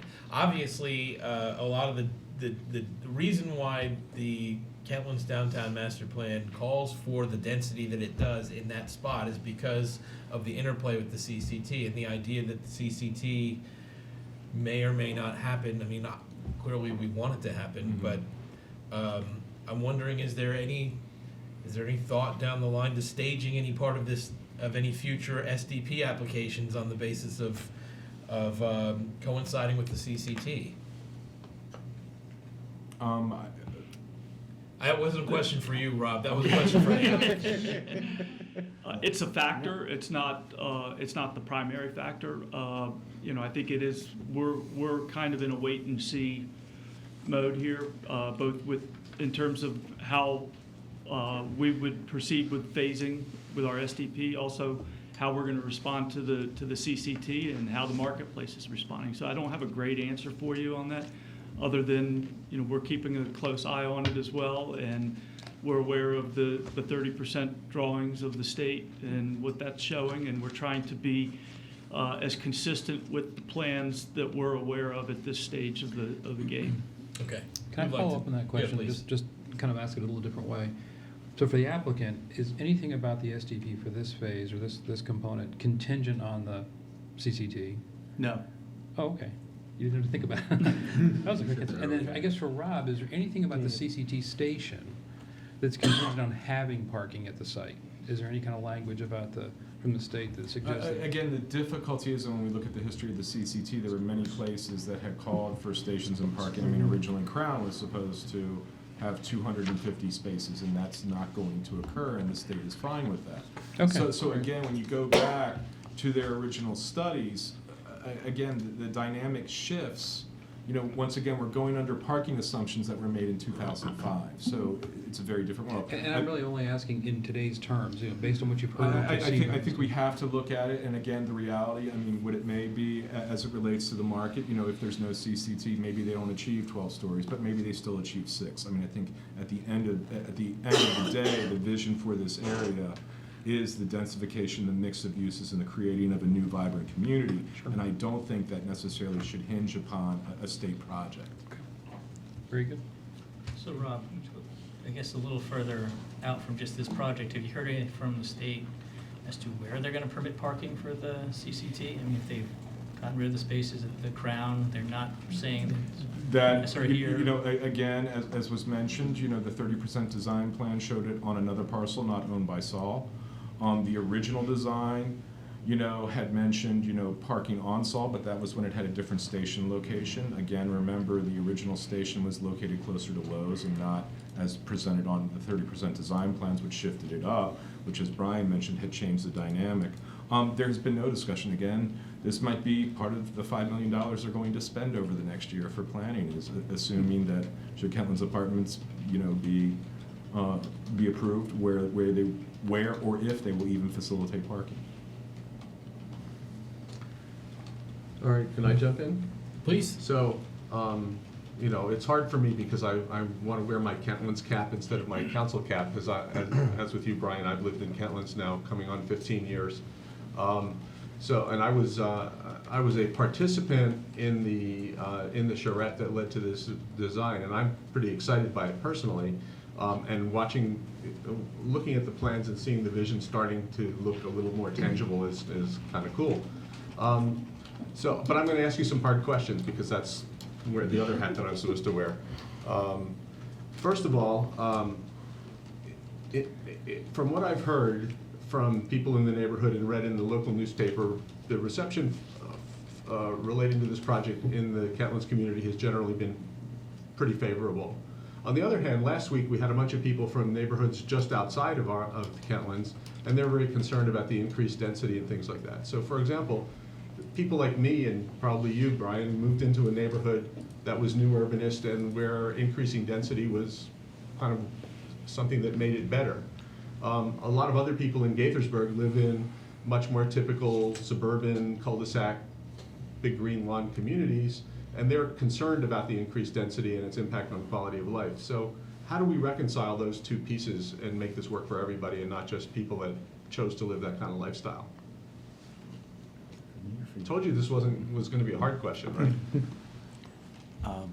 Well, I mean, honestly, folks like Rob and I that's part of why we chose the careers we have, and it's more of a lifelong mission you've asked than a specific project question.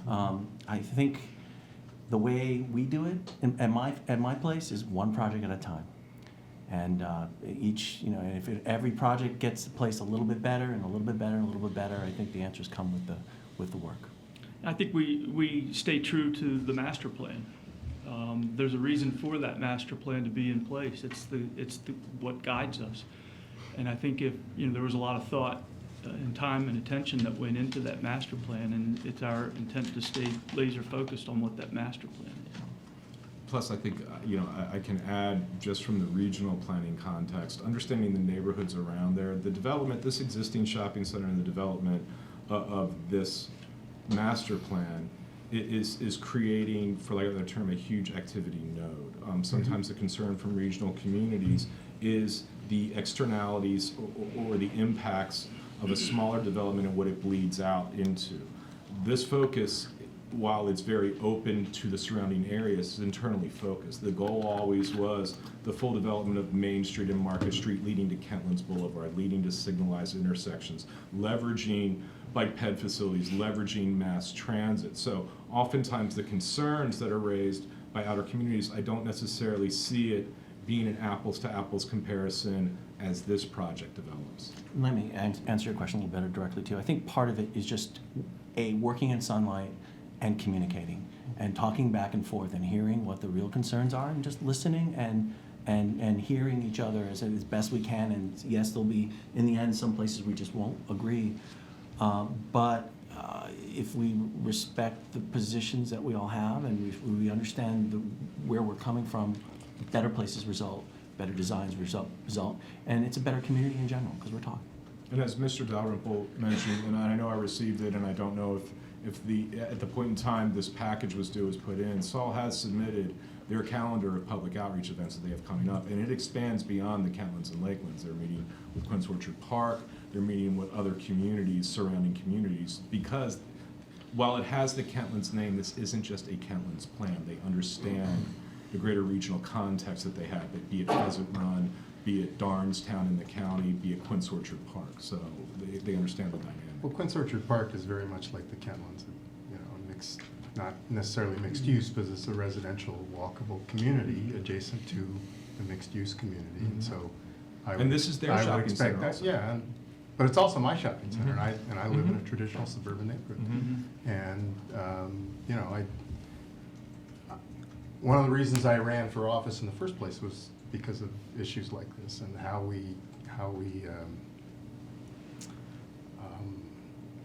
we create communities or developments that are compatible with each other, with existing suburban neighborhoods, which are unlikely to ever be built again in Gaithersburg and probably much of Montgomery County, with a dense mixed-use community where we all have to shop, or we choose to shop, or dine, or buy things, or hopefully we also choose to work there because there's an office building there, or there's a manufacturer there, or a doctor's office, or some other professional office that keeps us from having to make a long commute from a bedroom community to areas where businesses have the density to attract employment. So certainly one of the concerns I have is there's potential here in your block plan of almost 1,500 residential units on 12 acres. That's it's pretty dense. Yeah. It's more dense than I think the plan we saw on the adjacent corner at Quince Orchard and Great Seneca, which has a number of problems. One is that it wasn't well integrated into anything else that we're looking at. So one of the questions I had is if that was to be integrated somehow into this overall vision that you have, and I think essentially, even though I wasn't here last week, I did ask that question through that Ryan read, and I think a number of other people raised that question as well, is why hasn't the developer tried to integrate that plan into the kind of vision that we see here, and is that possible? Given the fact that the street that would separate those two, a few minutes ago you talked about it as a service street, and certainly it is for the market and for the back of Colonnade.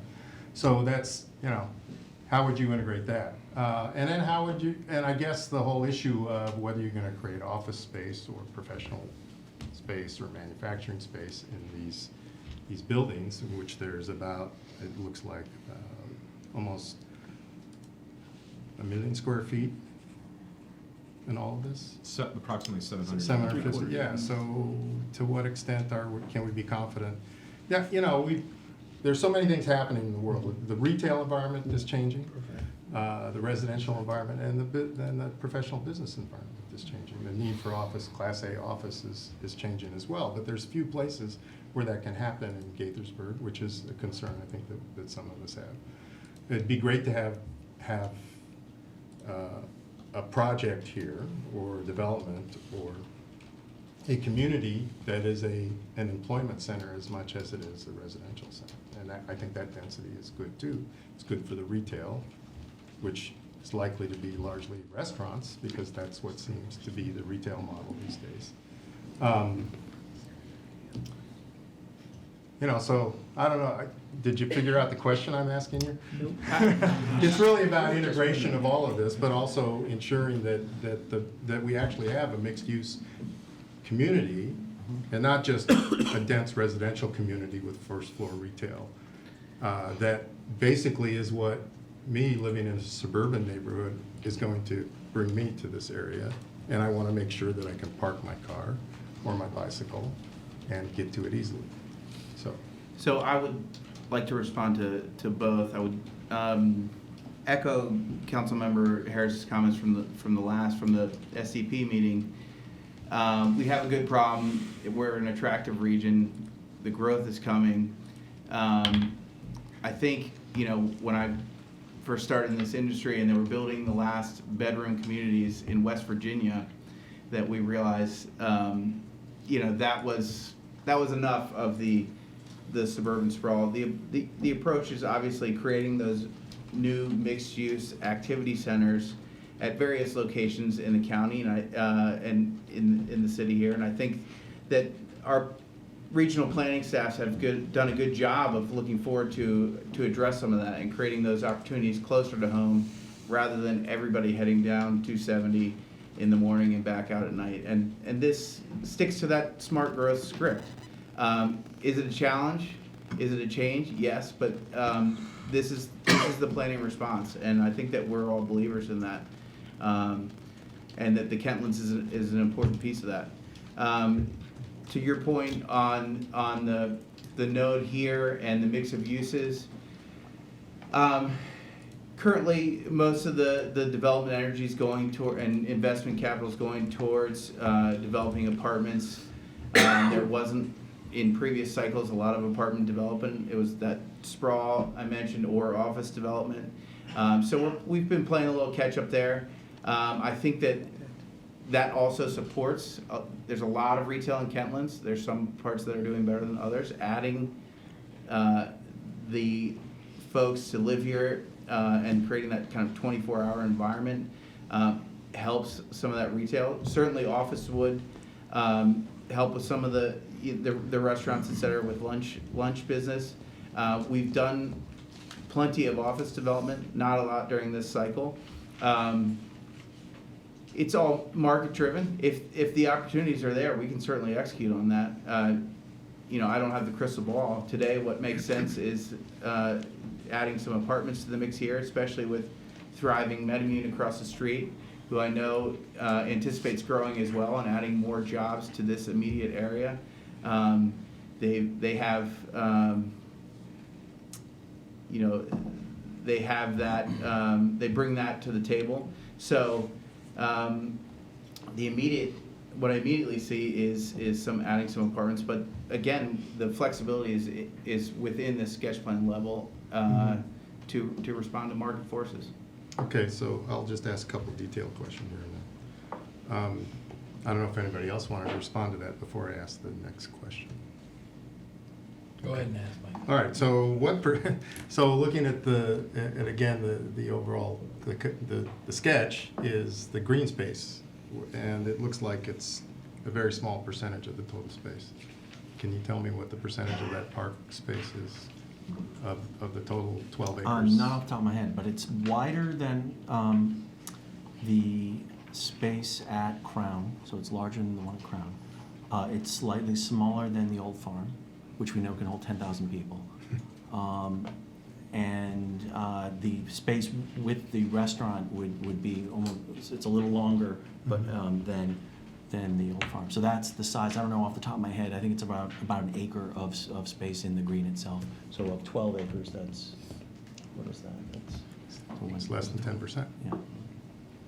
To me, it looks a little smaller than Yeah. what's depicted on Yes. F13. Well, I would also add that these red squares Mm-hmm. are not, that's not building mass. I mean, they'll be broken up, and there'll be opportunities for other little public space nodes within those blocks. I mean, I should ask the architect that, but that's not gonna just be one Well, building but, mass. okay, so you understand why I asked, because you have one space that's green on this thing, and it's less than 10% Right. space. And there is a requirement, I think, within the mixed use. But the pedestrian of, realms and all count towards that green space calculation Right. too. That's So right. again, that's one of these other details Okay. that it's difficult at the sketch when you're just laying out blocks and we're not looking at footprints and we don't have standards. I mean, obviously, we're gonna be pushing them for canopy coverage. We're gonna want a lot of stuff. This is just looking at truly, in accordance with the master plan, one dedicated public green, but it doesn't really encompass all the open green space found throughout, that will be found throughout this So- 12-acre site. And it's not always about size, Michael. And what we're trying to do is create a place that Okay. feels great when it's empty, as well as when it's got the 10,000 people for the festivals that we know as a community we can put Well, on. okay, but I asked because it's the only space you show on the Understood. on the And so- schematic, and I think that's so. So do you have another question? And then the last question is that, so, you know, this lot actually has it's not flat. There's a slope. It slopes That's right. towards Great Seneca, and it slopes towards Main Street. And that's not depicted in any of your drawings either. So I was just wondering, and we've seen, you know, before Crown was built, it had rolling hills, it was a rolling terrain. But it was all graded, and it's all pretty flat now. There aren't any high spots or low spots. So how this kind of whole, I know this is probably, it's certainly premature to be asking this, but how do you handle this in terms of design? Actually, and it's not going premature forward? at all, because Yeah. we're using the grade to help get us up to the station. Because the station here Is higher, right? and here, you actually got vehicles that are going to pass under that roadway. So Yeah. by having, from this point up, you're going to go up, and you're going to go up. But it's going to be so gradual. Many people park in that parking lot today and don't realize that there's 12, 13-foot differential between Yeah. the back of the Kmart parking lot and the front. Right. Well, we plan on using that to our advantage so that as you go along that long walk, you'll feel like you're arriving naturally at the station and you've actually walked up a story. In terms of the green, that's an opportunity perhaps to make a natural amphitheater kind of space that slopes downward towards a potential stage opportunity at the bottom where the restaurant identities are. So those are things that we would look at in the next phase of design. Yeah, But we have yeah. thought about that in terms of how the overall master plan. Well, I'm glad to hear you're thinking about it. So the last two questions are that, so you have, the last two things is, you gave us a list of six locations where you've had, where you have projects going on or have been built. And I guess I was just wondering which one is the most similar to what you have here? I mean, so I'm assuming it would be Lansdowne and perhaps Clarendon or Alexander. But, you know, and how old those, how long ago were those projects completed, and what's been the impact To answer that question. overall? Well, I'm going to show another. Compared to some of the issues that have been raised, that you've heard raised previously by people who don't live in the Kennett, so.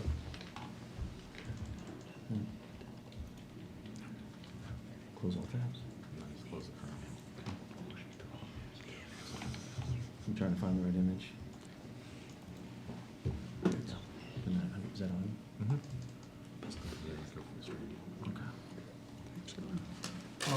So this is the project we did outside of Dayton, Ohio. It's in a county called Greene County. And this is what I talk about when I'm going to say the right size of space. This one's a little larger than I think would be appropriate for the Kentland space. This is serving the whole county. And if you look carefully at that image, there's actually 3 activities going on at once that are making that space feel active. 4, actually. There's restaurants on the side with terracing. These are the kinds of details we would hope to put in the space in front of Kentland's. There's the play fountain, there's a stage with a band playing, and there's a car show.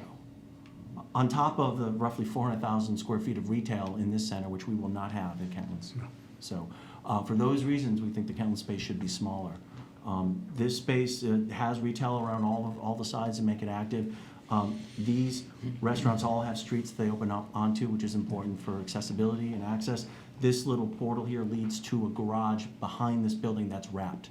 So just in terms of an image that can represent a lot of what we'd hope to do at Kentlands, this image for me. So what it really meant is, so I believe the active space, will work. What I meant is the overall concept of the community, of this 12-acre project, and how does that, what's the interplay of that with the surrounding communities, whether they're a suburban neighborhood or whether they're a walkable mixed-use community like the rest of. Well, and I'll point to the projects we have, but again, in the master plan, this is the most intensive part of the, dense part of the master plan, and it tapers down in height as you get towards the neighborhood. I don't know what it is in the back, but I think down to 4 stories as you get farther away. So this was designed to be the urban core, which we like as a first phase, again, because it's the farthest away from the single-family homes, and 2, because you can deliver that critical mass in creating the place, and then fill it in as we go. So to respond to your question on our previous projects, just quickly, the top left with the fountain there, that was really to show an example of one of the public spaces. That's Lansdowne Town Center. I think that we developed that in 2004, I believe. That is predominantly a retail shopping center that has the ability to create some of that density in the future. So at the moment, it's a retail center. But even in our newer retail centers that we're building, we take a very thoughtful approach to developing the details in the public spaces and getting that right. The project in the next one to the right on the top in the center is Park Van Ness. That delivered last year. It's just about fully leased up. It's been very successful. It's on Connecticut Avenue, right in Van Ness, if you've driven by it. We're very proud of it. Very cool. And then the Kennedy Warren to the right of that, it's an interesting story because it was originally built in just before the Depression. The second wing was not completed because of the financial crisis there. We came back in 2001 and built that second wing, which is pretty neat because it's the only way you can tell the difference in the 2 wings is the age of the building materials. That was a award-winning project for us as well. The bottom left is our headquarters building, which is not reflective of the scale that we intend to build here in Kentlands. It's just, again, typical of the quality of architecture that we deliver. It's a 250-foot tall office building at the Bethesda Metro Center in the county's major employment hub there. Clarendon Center, bottom, middle, I think we delivered that in 2011. And that has a mix of heights, 12 stories at the peak down to, I believe, 6. A mix of office, office residential, and ground floor retail. And then bottom right, Washington Square, Alexandria. I don't know the date on that. I want to say around 2005 as well. And that is in there because it's mixed use as well. It's an office building with ground floor retail.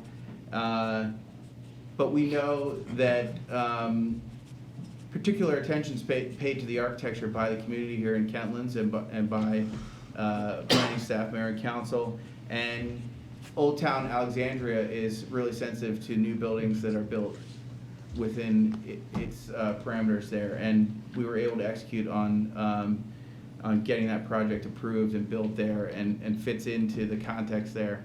And we don't develop, modern big glass boxes. That's not our thing. I think you can see by the architecture that it's more of a so my classic question look. really wasn't about the architecture or anything else. It was really about kind of the ripple from the center of your urban core out. The ripple is So the master, that's- sticking So- to the master plan. I mean, the master plan establishes that tenting down Right. towards the So neighborhood. we're going to move on to Rob's question. Okay. Thank Go you, ahead. Mr. Mayor. Just one process question and then probably a lengthy comment.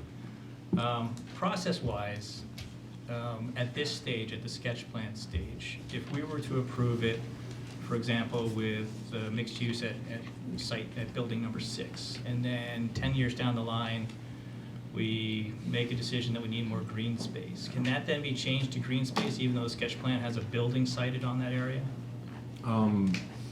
Forgive me, I'm trying to get some clarity on what exactly the question is. So at sketch plan, essentially, what's on the screen now on the right is what they're proposing. Correct. Essentially, in many ways, the flexibility comes at the next stage. Stuff can be tweaked because this isn't preliminary subdivision. So essentially, if they're keeping to the block configuration, the basic urban design layout, that's in conformance. Now, the real question comes at SDP, if you approve something in a final, you wish to essentially, there's the parameters we had discussed when we did that text amendment about 2 years ago, talking about when an SDP and a sketch plan has to be amended. If there is substantive changes, like for example, an SDP comes in for block 4, and it now shows there's no longer green space here, and all the green space is here next to the station, that's a dynamic shift that may require amending the sketch plan to reflect that. So that's why I'm saying this is, while it affords the maximum flexibility, it is establishing the framework from which all the subsequent plans are to be judged. So is the answer to the question, if we get to the next phase 10 years down the line and, you know, maybe block 6 looks good right now for mixed use, but once we get more clarity on the area, we say, well, no, I'd like that to be a commons, an open green space. That, if you Amend the went sketch with the idea that, yeah, the whole thing all of a sudden became green, that would warrant an amendment to the sketch plan. But is there any entitlement on the part of the developer then, because of our vote here on this No, sketch plan? if you amend the sketch, you're amending the sketch, so essentially you're starting from scratch and re-reviewing it under the context that that application has been submitted. Okay. Again, while this grants entitlements under essentially how the MXD zone functions, it does not grant legal entitlements. What the SDP says in order to approve that is that it's in conformance with the sketch plan, just as sketch plan says is essentially in general compliance with the master plan. So that's sort of the trickle down. That answers my question. And because, you know, legal, just disingenuous. well, I mean, then I raise that here because you've got a small piece of green space in the center of phase 1, but that center becomes the overarching center of phase 2 through 10 or whatever the phasing is for that entire Salt property. And if you're following new urbanist concepts, you're having enclosed green spaces to make it more livable. And so if you gain more clarity on the surrounding uses of Salt's property, you say, well, that you're either going to fragment the green space in the other phases, or you're going to want to have a more centralized commons type green space. So that's what I want to preserve the flexibility on. And it sounds like that's available to an amendment to the sketch plan at a later phase. Okay. And so the overarching comment here is, I hear the discussion about, this being a hub, a node of urban development. And, there are other hubs in the city. Mine, where I live up in the Parklands, is supposed to be one of those as well. So I'm comfortable with the density. I'm comfortable with the concept of walkability, transportation other than driving vehicles. But simply my personal comfort doesn't drive my the way I'll vote on any kind of project. I want to hear from the communities that surround this. I want to hear from the adjacent owners as well. So it's good that I'm hearing that there's going to be significant outreach because this is a market, if not drastic, shift in this area. Perhaps even Gaithersburg as a whole, other than the Washingtonian Rio, has buildings of this height and this scale, but the rest of Gaithersburg doesn't. So I'm probably comfortable, looking at this as possibility and realizing that later on down the road, the reality might be different. Neil, did you have more? I did. Go ahead, Neil, please. I almost remember what it was now, too. Good. So I wanted to ask about your thoughts on infrastructure. First of all, I'm going to make an assumption that you're comfortable with the APFO requirements in terms of helping to fund any potential school needs, because we're going to need more school capacity if we go forward with this plan. And we've already talked to MCPS, and hopefully they're amenable to that. So, so I'll let you answer that, but I'll ask you again the harder question, which is, if the CCT project does not go forward, then transportation is a concern. And one of the things we hear wherever we talk about potential new developments in the city of Gaithersburg is traffic congestion is already too bad, so what are we going to do about it? So do you have any thoughts on, I know you're not going to build a new highway to go along with this, and as the city of Gaithersburg, it's really not in our ability. What I'm asking is, we can go to MCPS and ask for what we need and try to make it happen. The traffic part is a bigger challenge, and what do you think we ought to be doing? What would you do if you were sitting up here to alleviate the traffic congestion that goes along with this? You probably don't have a great answer for that, but I'm going to ask anyway. Our answer would be that we need to be able to get approval under your adequate public facilities ordinance. So we don't have a specific answer to the question of how we answer to that ordinance, other than we have to answer to that ordinance. There are standards that we have to satisfy. And, like everybody else, we're going to be waiting to see what the circumstances are and what the options are for being able to meet those tests, both traffic and schools. I don't know what your APFO is even going to say at the time that we have to get approval. So it's that part of the equation's evolving as well, and I wish I had a better answer for you, but I just honestly don't. Well, I think one of the concerns that people are going to have on congestion is that, I remember when Great Seneca Highway was first built before Kentlands was built, and it was like, wow, they built this amazing road so that you can get from Gaithersburg to Rockville without ever seeing another car. It's not like that anymore. Getting onto 270 takes a long time because of traffic congestion. So I think I would be shocked if the neighbors didn't all come in and say, what are you doing here?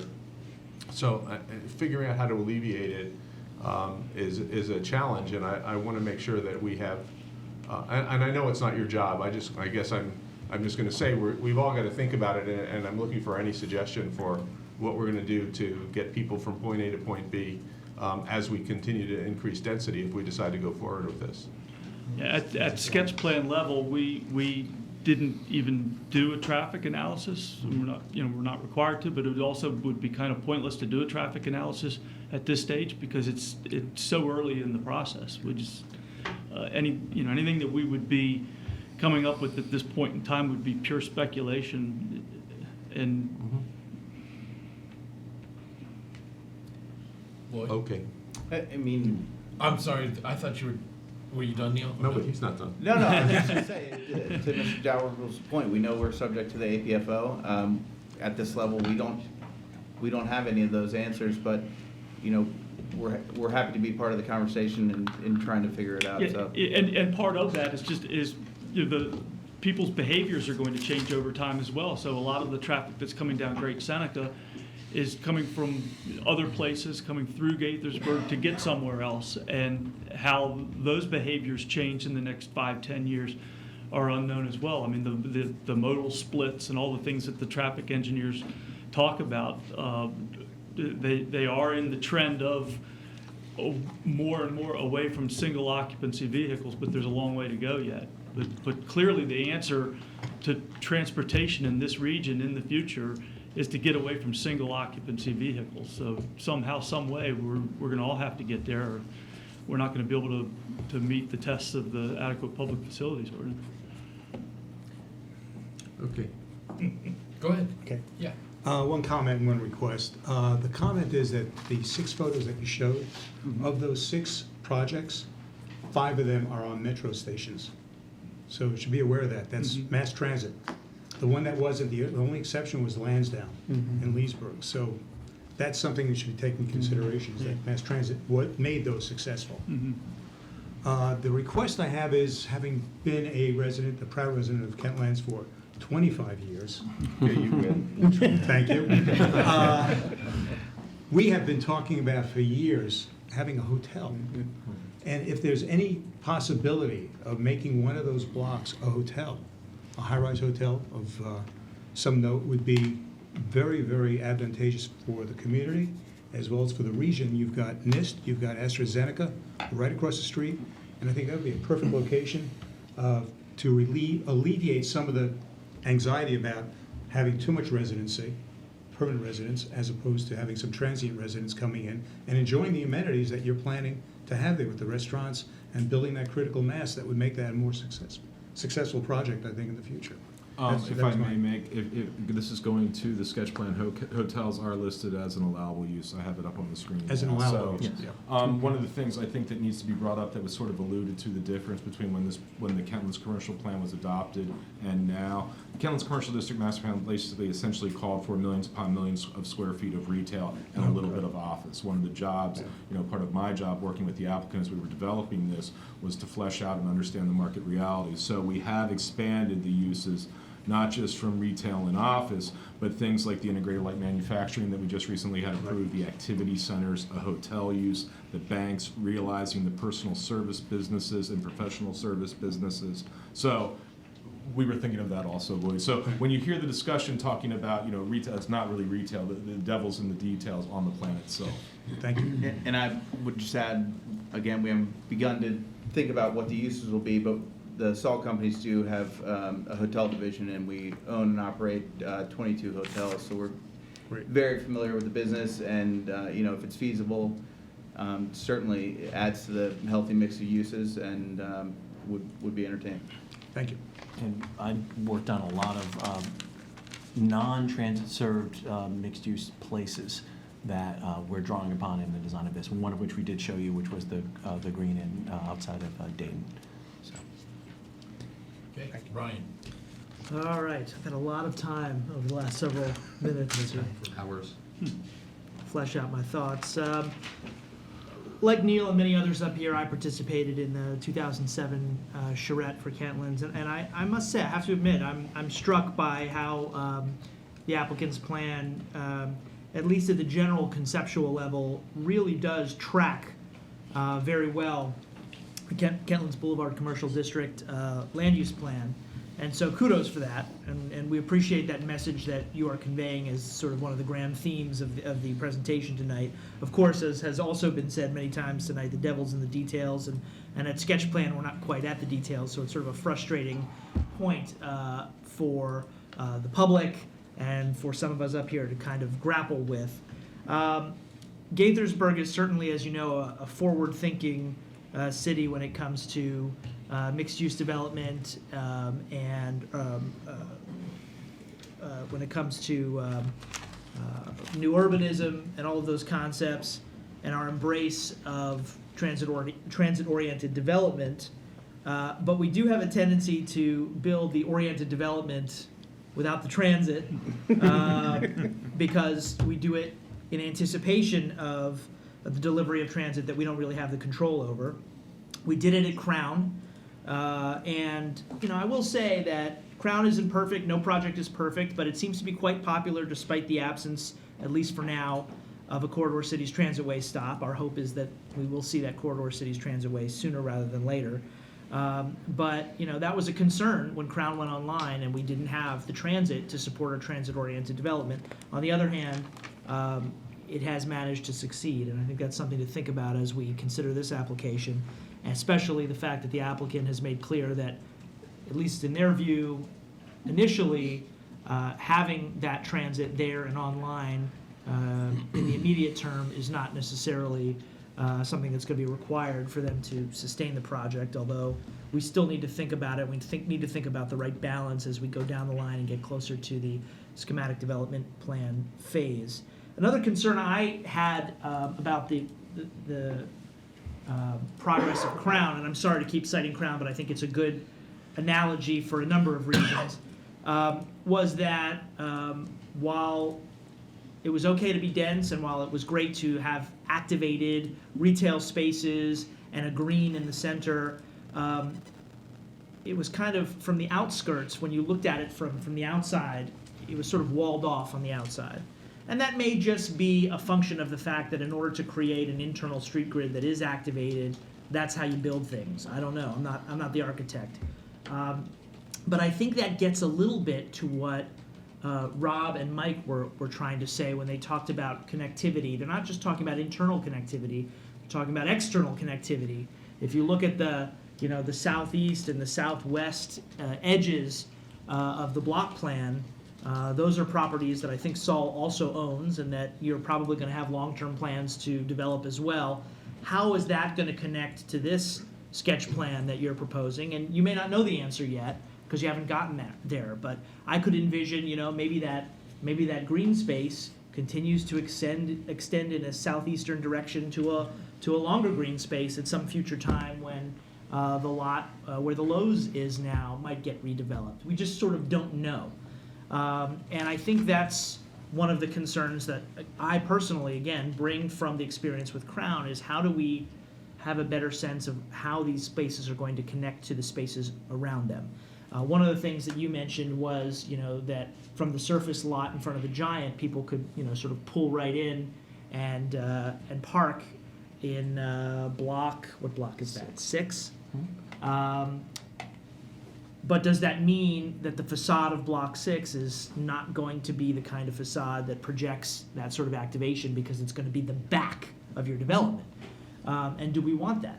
Those are the kind of things to think about. And again, they're a little bit premature for the sketch plan phase, but there's something to think about because we're trying to look not only at this sketch plan in a vacuum, we're trying to look at how it connects to what future redevelopment may occur at the north end, the west end, at the south end of the sketch plan. So you're welcome to address that, but that's really more. I'll take a quick crack at it because there is no back to this project moving forward, and connectivity is what will define the success of this. Internal and external connectivity for vehicles, for pedestrians. So the whole idea of this at this level is to provide the grid, the urban grid that's going to make this work and that's going to ensure that there is connectivity. And one of the important things moving forward is talking to some of the adjoining communities and what do they want in terms of connectivity. And we've already heard conflicting feedback. We would like pedestrian connectivity, but we don't want vehicular connectivity. Well, is that going to change over time, and how adaptive should we be? And I think the answer to answer my own questions, we need to be very adaptable. But ensuring connectivity is what will define the success of this. So to address the question more specifically, the great benefit this community has is that the land use plan doesn't talk just to this parcel. It does stretch southward to answer all those questions of connectivity you're concerned about. In fact, it didn't address the north, which I hope we talked about today to your satisfaction. When we design a place like this, we design it as an attachable fragment of urbanism so that it can grow from that into what could happen in the future in a variety of ways, not one solution, allowing for multiple potential solutions, because it has to grow that way. One last thing, one of the challenges with the placemaking was to make it so that the station, which ends up being pretty far north on the property, you may know that many of our neighbors wanted the station pulled into Kentland Zone. That was not able to be the state wasn't able to do that. By creating this green space and the street that leads to the station from the green space, we're effectively making that station closer, because by the time you arrive at the green space, you feel like you've arrived at the station area, and the ability to get to the station will be that much more pleasant and that's much nicer. And that's what an attachable fragment of urbanism is. We have it throughout our neighborhood. We know where the neighborhood breaks down, right? We know that you can walk to Market Street and then you get to Kentlands Boulevard and you start seeing suburban parking lots and storage and water detention, and those are the kinds of things that signal to us it's no longer a great walkable place. We're trying to make a place here that can be attached in all directions. Good. A couple of just quick points. In light of potential concerns from the current and potential future residential areas to the north of the sketch plan, I was wondering if there was any thought that might have been put into sort of swapping out Block 1 and Block 6 in terms of, Block 1 is slated to be up to 6 stories, Block 6 is slated to be up to 5 stories, and I was just wondering in terms of the the gradation of the building heights, whether that made more sense. I mean, obviously, these are just caps, right? We're not telling anybody that there definitely is gonna be a 6-story building here or there.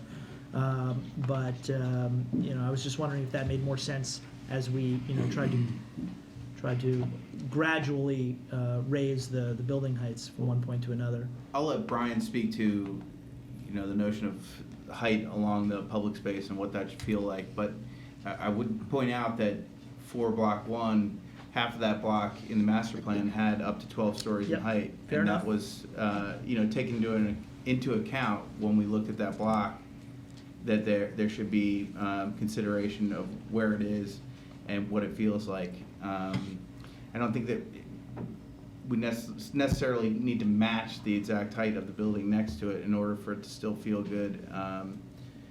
And again, we're not to that level of detail yet, but I don't know if you wanted to add anything about Block 5, Block 6. So Block 1 steps up to the parking garage of the colonnade. And so part of what we'll want to do is sort of hide that a little bit. So I think it's appropriate for that building to be a little bit taller than the ones to the south. And also, some sun in the northern hemisphere, sun comes from the south. So again, another reason for the thinking of what we're doing for the green and getting it sunny and happy.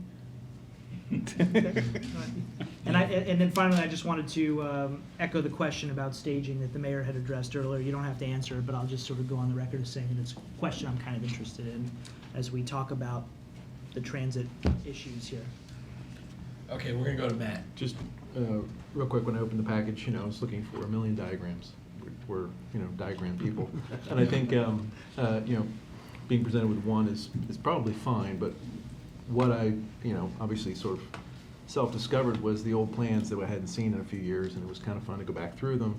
And there's some really great principles, and there's some grading of the property that we would normally see in these diagrams. What's a C end for retail? What's an A end for retail? What's an A end for a hotel? What's a C end for a hotel? Where's the B sort of office location? And just some of those thoughts in general for principle's sake about getting to know the property. So I think it's still sketch plan sort of good information, but not specific. I wouldn't want to. I agree with you that allowing flexibility in order to make a transit-ready development or to sort of notify this piece and get it ready for transit is right. But a few more of those principles coming out of the master plan and coming down onto this sketch plan might be a good idea. It might help some of these guys sort of say, okay, there's a principle of introducing, pocket parks at a certain, sort of, I don't really know how you want to explain it. I wouldn't want to give it too formulaic, but, every 50 feet along a commercial frontage, there should be some form of pocket park, some kind of green language and principle, some kind of walkable language and principle, some kind of density form code and principle that says, it was well explained tonight, I think, the form code, the side, how it moves, but it wasn't sort of, there's nothing on the actual exhibit for that principle. So I don't know, I guess it's a question for you guys, that you obviously made a choice to sort of rely on the master plan instead of put it into your sketch plan, which I think is it's probably okay. It's a really good master plan. But pulling some of those, if we do say so ourselves, but if you pull some of those principles out and sort of reinforce them in your sketch plan, it might help some of the other folks up here at the DS sort of say, okay, they're on it. So sorry. Okay, Rob. Yeah, thanks, Mr. Mayor. Just one last question from me is, in my mind's eye, the land use plan is kind of what the community and the city want from the property, and the sketch plan is either an affirmation from the developer of that plan or suggested changes to that plan. So, I mean, you sketch out phase 1. What's stopping you from affirming the city's vision or requesting changes for the entirety of Saul's property, even if we're talking 20, 30 years in the future, so we can get a better view of your concept for the entire area? Interesting question.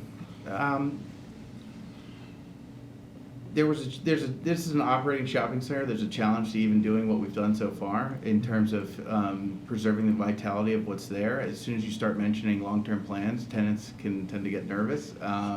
We've already heard from tenants that are not even in this portion of the center, what's going on, and this is a large investment and, like I said, a successful center that we need to take care of the existing operations. And putting plans in place for phases 2 and 3 that could be honestly 30, 50 years out, just for an exercise that could interfere with what the current operation is, it didn't seem like a useful exercise to me.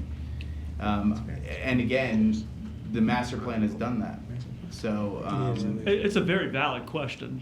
It's just it's yeah, not I'm in their not dismissing business. the question. I'm giving you an honest it's answer. just not in their business plan to project for the next 10 years out for the rest of those properties. So it's but it's a very fair question. I mean, I can go tell Lowe's I'm going to still shop there for the next 20 years. Fair another? Go ahead. So I just wanted to make more of a suggestion than a question that follows on what you're already doing. When your company first started letting us know that this was potentially coming down the pike, my advice instantly was reach out and talk to a lot of other groups. In particular, I mean, I knew you were going to do the community engagement, and you're doing a fine job of that. Clearly you're talking to the potential apartment site. Hopefully you're having good conversations with the Kimco folks as well, particularly in terms of what you're going to do with Kentlands Boulevard, because you only get half of it and they have the other half. Hopefully they come together somehow.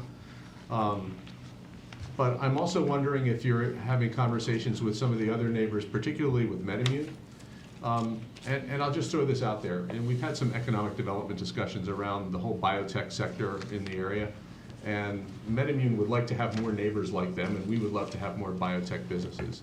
But one of the challenges is that Metamune has this kind of fortress campus that doesn't really connect. So I would love to see you somehow integrate something with them so that we see more of them coming outside of that campus and integrating with the neighborhood. I'm just making a suggestion, but I think, I'd love to see a longer list of people that you're talking to about this. A hotel might be helpful for them as well, but maybe they need more office space and they'll be willing to cross the street. They've already funded a bridge that hasn't been built yet, but a pedestrian bridge across the road. So maybe there's something, I just wanted to throw it out there. Yeah, we're open to communicating with, we'll take all comers. I mean, we would have had more meetings, we had additional meetings scheduled that were interrupted by the snowstorm. So we've had to reschedule some of those, and we'll continue to meet with anyone's interested in discussing the project. There is a challenge with Metamune and their, the secure nature of their business and their approach to that and what they're willing to share. I know that they're thinking of similar scale, and we're just beginning conversations with them, but our hope is that what we build is so attractive. It's drawing them across the street. We love having them there. It's a great anchor for the community, and hopefully, hopefully they will patronize what we build here. And again, we're open to looking at different uses when the Expanding opportunity that presents conversation itself. would be a good thing. Yeah, I'm just trying to get from hopefully to Right. we're actively pursuing a conversation. Yeah, we met with them already. All right. Last week, or 2 weeks ago. I'm sorry. So and We are not meeting with the Russians, though, I can assure you. Not yet. All right, thanks. That's a relief. Is there anyone else at the dais here that'd like to say anything before we go to the public?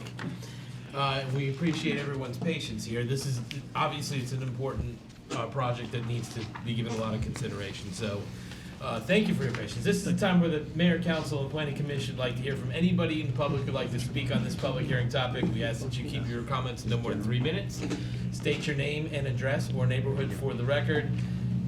Who'd like to be the first speaker? Hey, Jody, my youngest needs to be picked up at 10:30.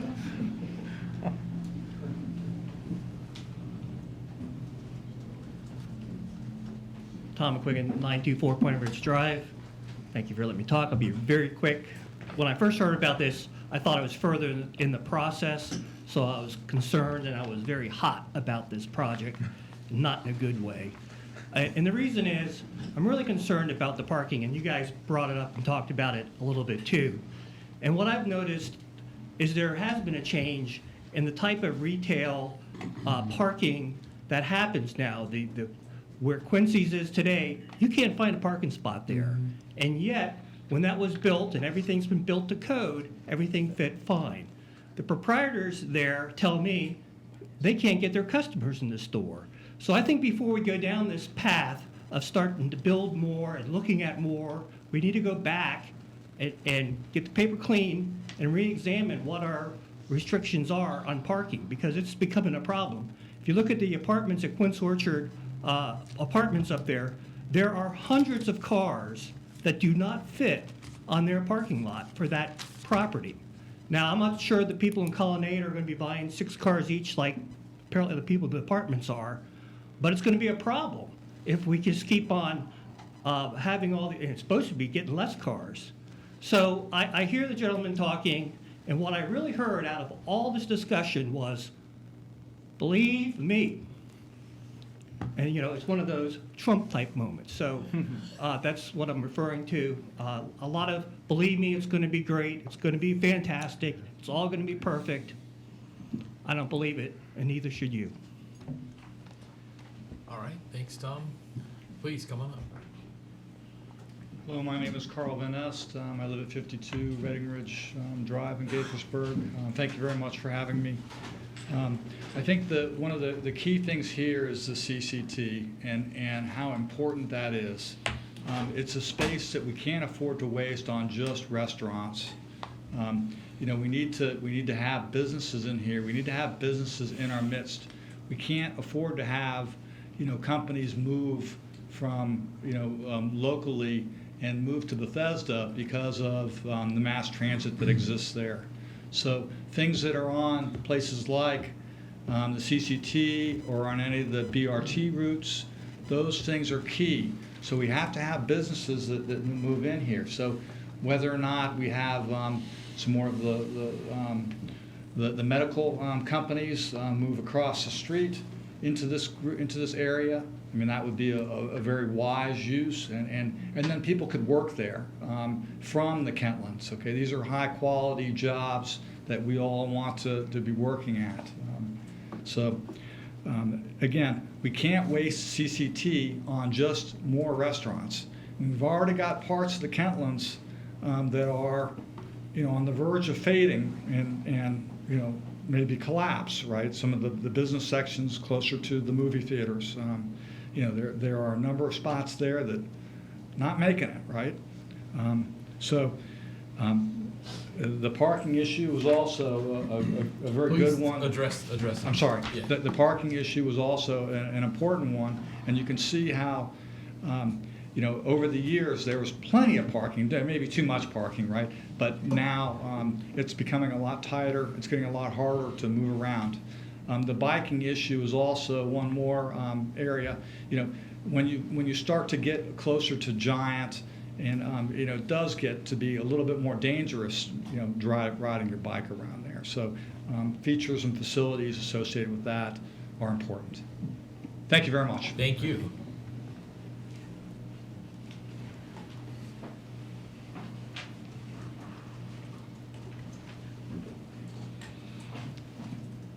Richard Arkin, 121 Selby Street.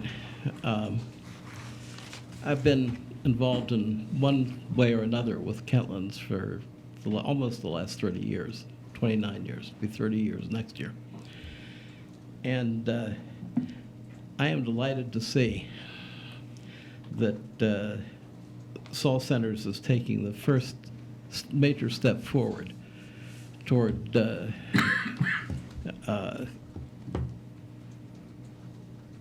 completion of, or at least partial completion of the master plan that was developed for the Kentlands Boulevard Commercial District. I think a lot of the questions that you all ask are pertinent, probably more at the STP stage than at this stage. And I have some thoughts I'd like to ramble on about, but I won't. I'll send you some of my thoughts in writing.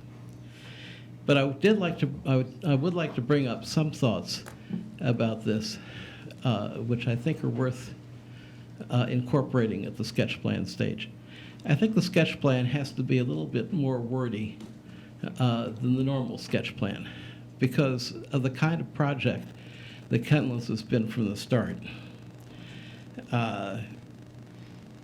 And I'd like to highlight some of the things that, well, I think to that end, incorporating some of the language from the Kentlands founding documents, which were really intended to apply to the entire Kentlands subdivision, and not just the areas that have been annexed to the Kentlands Citizens Assembly, are worth repeating because they speak to some of the purposes of the new urbanism and of urbanism in general in terms of the furthering the development of us as individuals and us as a community, us being Kentlands, Gaithersburg, Montgomery County, the world. Some things to keep in mind: four-sided architecture. The street and pedestrian grid is absolutely essential, and it needs to link up, as it starts to do, with the surrounding properties as well as internally. The alley behind Kmart, for example, should be a full street, a fully fitted out street, with storefronts, sidewalks, the whole thing. Rather than an alley. Please don't make the mistake that was made by Rockville when they converted Middle Lane in Rockville from a commercial district. It was the heart of the Hayti African American commercial district some 50 years ago, and they turned it into a blighted alley, basically. They're finally coming around to completing that. Dick, we'll take the rest of your comments in writing, please. Okay. So we can move on. Thank you very But I'm much. delighted to see them starting this process off. Thank you. Jim.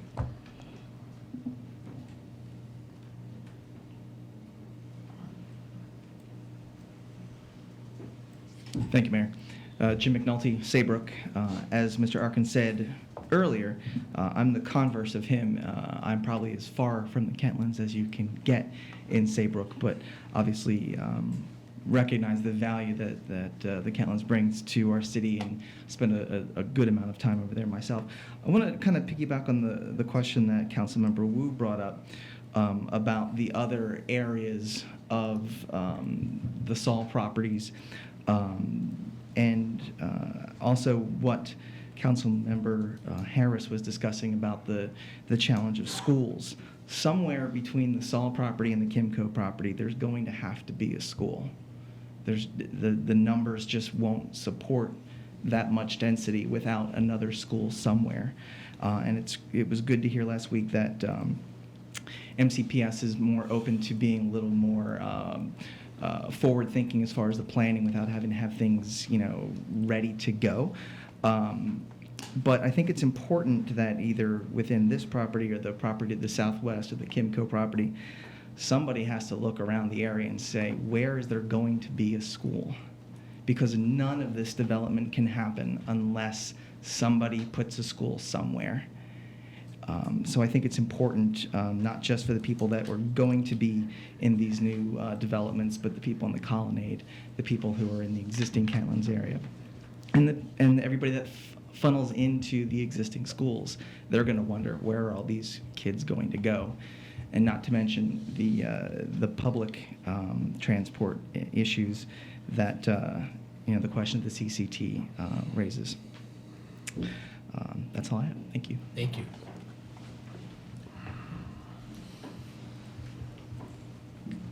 Joe Allen, 641D in Main Street, in the Kentlands. And I want to congratulate Saul for coming forward with a plan that really does take into account the Kentlands downtown master plan and really brings it to life.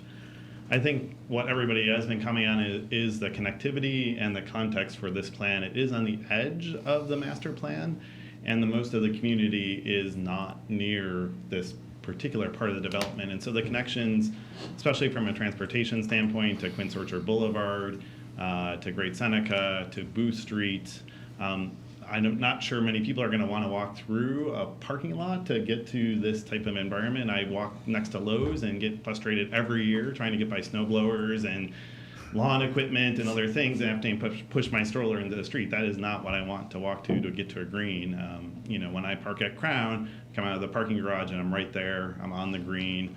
It may not be as convenient as a Parkway alley, but that's where my home is. And, if I need to get there, I'm going to need to go by Lowe's. And some of that environment needs to change in order to support this. I know in the Washington Post there was a picture of a Belgian piazza. And I thought, that's kind of the amount of space that parking lot takes up. We could rethink that parking lot as something maybe a little bit different than it is now if we're going to make that successful. And so I think attention to the rest of the center is appropriate for this. I know not at the sketch plan, but as we get to SDP. I also would encourage the city to look. I know we said transportation's not our number one issue. We can't solve it, state roads and whatnot, but we've had a pedestrian bridge on the books and paid for several years now. I see no action or movement on that. If people are going to be coming over and using this, we should be getting, that's going to take 4 or 5 years to figure it out, figure out the design, where it's going to go. That money does expire in something like 2022 or 2023. It's not that far off, and we should be working. They're not responsible for it, but we are. Lastly, I'd like to commend them for doing some of the 4 to 6 story middle housing type of stuff. That's something that a lot of folks have been talking about. We need more middle housing stock where it isn't only 12 stories and really dense development. And I guess the last thing in my last 40 seconds here, talk about the connections to the colonnade. I think both that and the Cutlands apartment building are essential here. I'm not sure the current access onto Quince Orchard through the parking garage area and the pool where I live there is probably the best access for vehicular, but the new street that everybody's talking about that's just beyond that runs between that north property and this property, that might actually be a better access point to Quince Orchard. And we have 3 entrances and exits to 270. I'd like equal access and not driving everybody towards the one on Semeg where all the Crown development's feeding into. Be better to feed them to Quince Orchard and the new Watkins Mill interchange. Thank you. Thank you. Rob was shaking his head. Do you have a comment on the bridge or? No, I just would like to make everyone aware, it's not as soon, that was part of the Metamune annexation agreement, and they contributed $2 million, and we have till 2026, I believe, to actually begin design. So I just wanted to be clear, it's not as if, it's something that's on the clock, and even the money they gave is not going to fully fund the complete design and construction of a pedestrian bridge. Yeah, we haven't even got the design, and I think we're still waiting for the design, how it would be compatible with this, with the CCT station as well. So it doesn't make sense to just rush ahead. So I'm glad Joe brought up the question of the circulation outside of the community that we're talking about. It has to be inviting to people to get there, but it also has to be a way for people to get in and out efficiently. So. What's that? I don't see anybody else from the public, but who'd like to speak. Speak now or forever hold your peace. But we will take and consider all written comments submitted while the records are open, and at some point soon we're going to decide how long the records are open. Anything more from the dais? I anticipating that we're going to make a motion to close our record and make a recommendation. I think one of the things that I heard over and over and over again was the theme of linkages and circulation, and at a scale that ripples way beyond the little block that's on this diagram. So, and I'm not sure how closing records and introducing information is going to play out, but certainly before our recommendation goes to the council, it'd be good to see that level or that scale of study on circulation and linkages, even at a diagrammatic level. Matt was getting at that. It was the idea that it's arrows and diagrams that just ripple out well past this part, the particular application, but is implied in what happens on the site. So, tell me, Rob, is that can we ask? In fact, the Planning Commission requested that in relation to the rezoning and sketch plan for 700 Quince Orchard project. Right. The same sort of questions were asked about the greater context and connectivity. So I understand where the dais is coming from, and I'm happy to work with the applicant to give them guidance on what's being asked. And we could use that as the discussion for our recommendation. I mean, there's time to do that, right? Or there's the order of things is right to do that. Is that fair? Oh, it was done in exactly this exact same order with that previous application. Okay. It was additional exhibits. It wasn't official, to be approved plans per se, but it was discussing graphically the context of what establishes this plan. So maybe you want to ask the applicant if that's a reasonable request in the time. It's something that we are, it's something that we are looking at. And when, to Councilmember Wu's question, I was thinking about additional buildings. The connectivity to the neighborhoods is it's something we've heard in all our community meetings. We definitely understand it. We have an exhibit here that takes a look at it. We haven't solved all those issues by any stretch of the imagination. I would say I want to, it is a goal of ours. We want people to get here, but there also is a reality of these are surface park shopping centers, and there are elements of leases that provide for control areas, no build areas, protected circulation paths for service and delivery. There's a number of facts on the ground that want to keep this a functioning surface park shopping center. So it is a challenge, and it's one that we're going to continually think about as we go through this process. We are addressing it, but there's no easy answer yet. There will still be surface parking lots between the neighborhoods and this node of development, and Kimco as well has their own, and intends to be a surface park shopping center. And I think what I'm leading to is, of course there will be, and of course there will be phasing. So what happens to create the pedestrian linkages? For example, when you do have those gaps or those canyons between the real active centers, there's an answer for that, and there's a diagram to explain it. Not a design, just a diagrammatic kind of acknowledgement that there are those things that are going to happen. So at some point, I think we need to see that to know that you're really thinking holistically about where this drops in. Understood. Not that it's a design solution, just that it incorporates a lot of those layers of, again, links and circulation, and at the different scales and different levels that we know are going to come into play. Does that make sense? That makes sense? Yeah. It's getting late. I'm not entirely sure it makes sense. By 10 o'clock. It's making sense. No, I understand. Okay. All right. So. All right. Well, then with that, staff is recommending the Planning Commission hold their record open until 5 p.m. Friday, May 5th, 2017, with anticipated recommendation on May 17th. Is there a motion, please? So moved. Second. Moved and seconded. All in favor, please say aye. Aye. Aye. Opposed? That passes unanimously. Mr. Mayor? All right, staff recommends that we hold our record open until 5 p.m. Friday, May 26, 2017, which is 53 days. Anticipated policy discussion June 19th, 2017. What's the pleasure of council? So moved. Second. All those in favor, please say aye. Aye. Any opposed? Okay, carries unanimously. Thank you all very much. Thank you. Thank you. Thanks. And thank you to the Planning Commission. Thank you. You sure you don't want to stay? Gentlemen, good night. Good morning. Okay.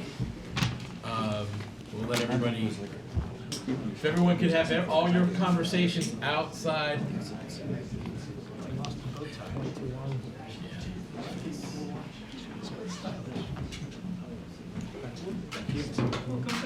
If we could have all conversations outside the room, that would be great. Thank you. Thank you.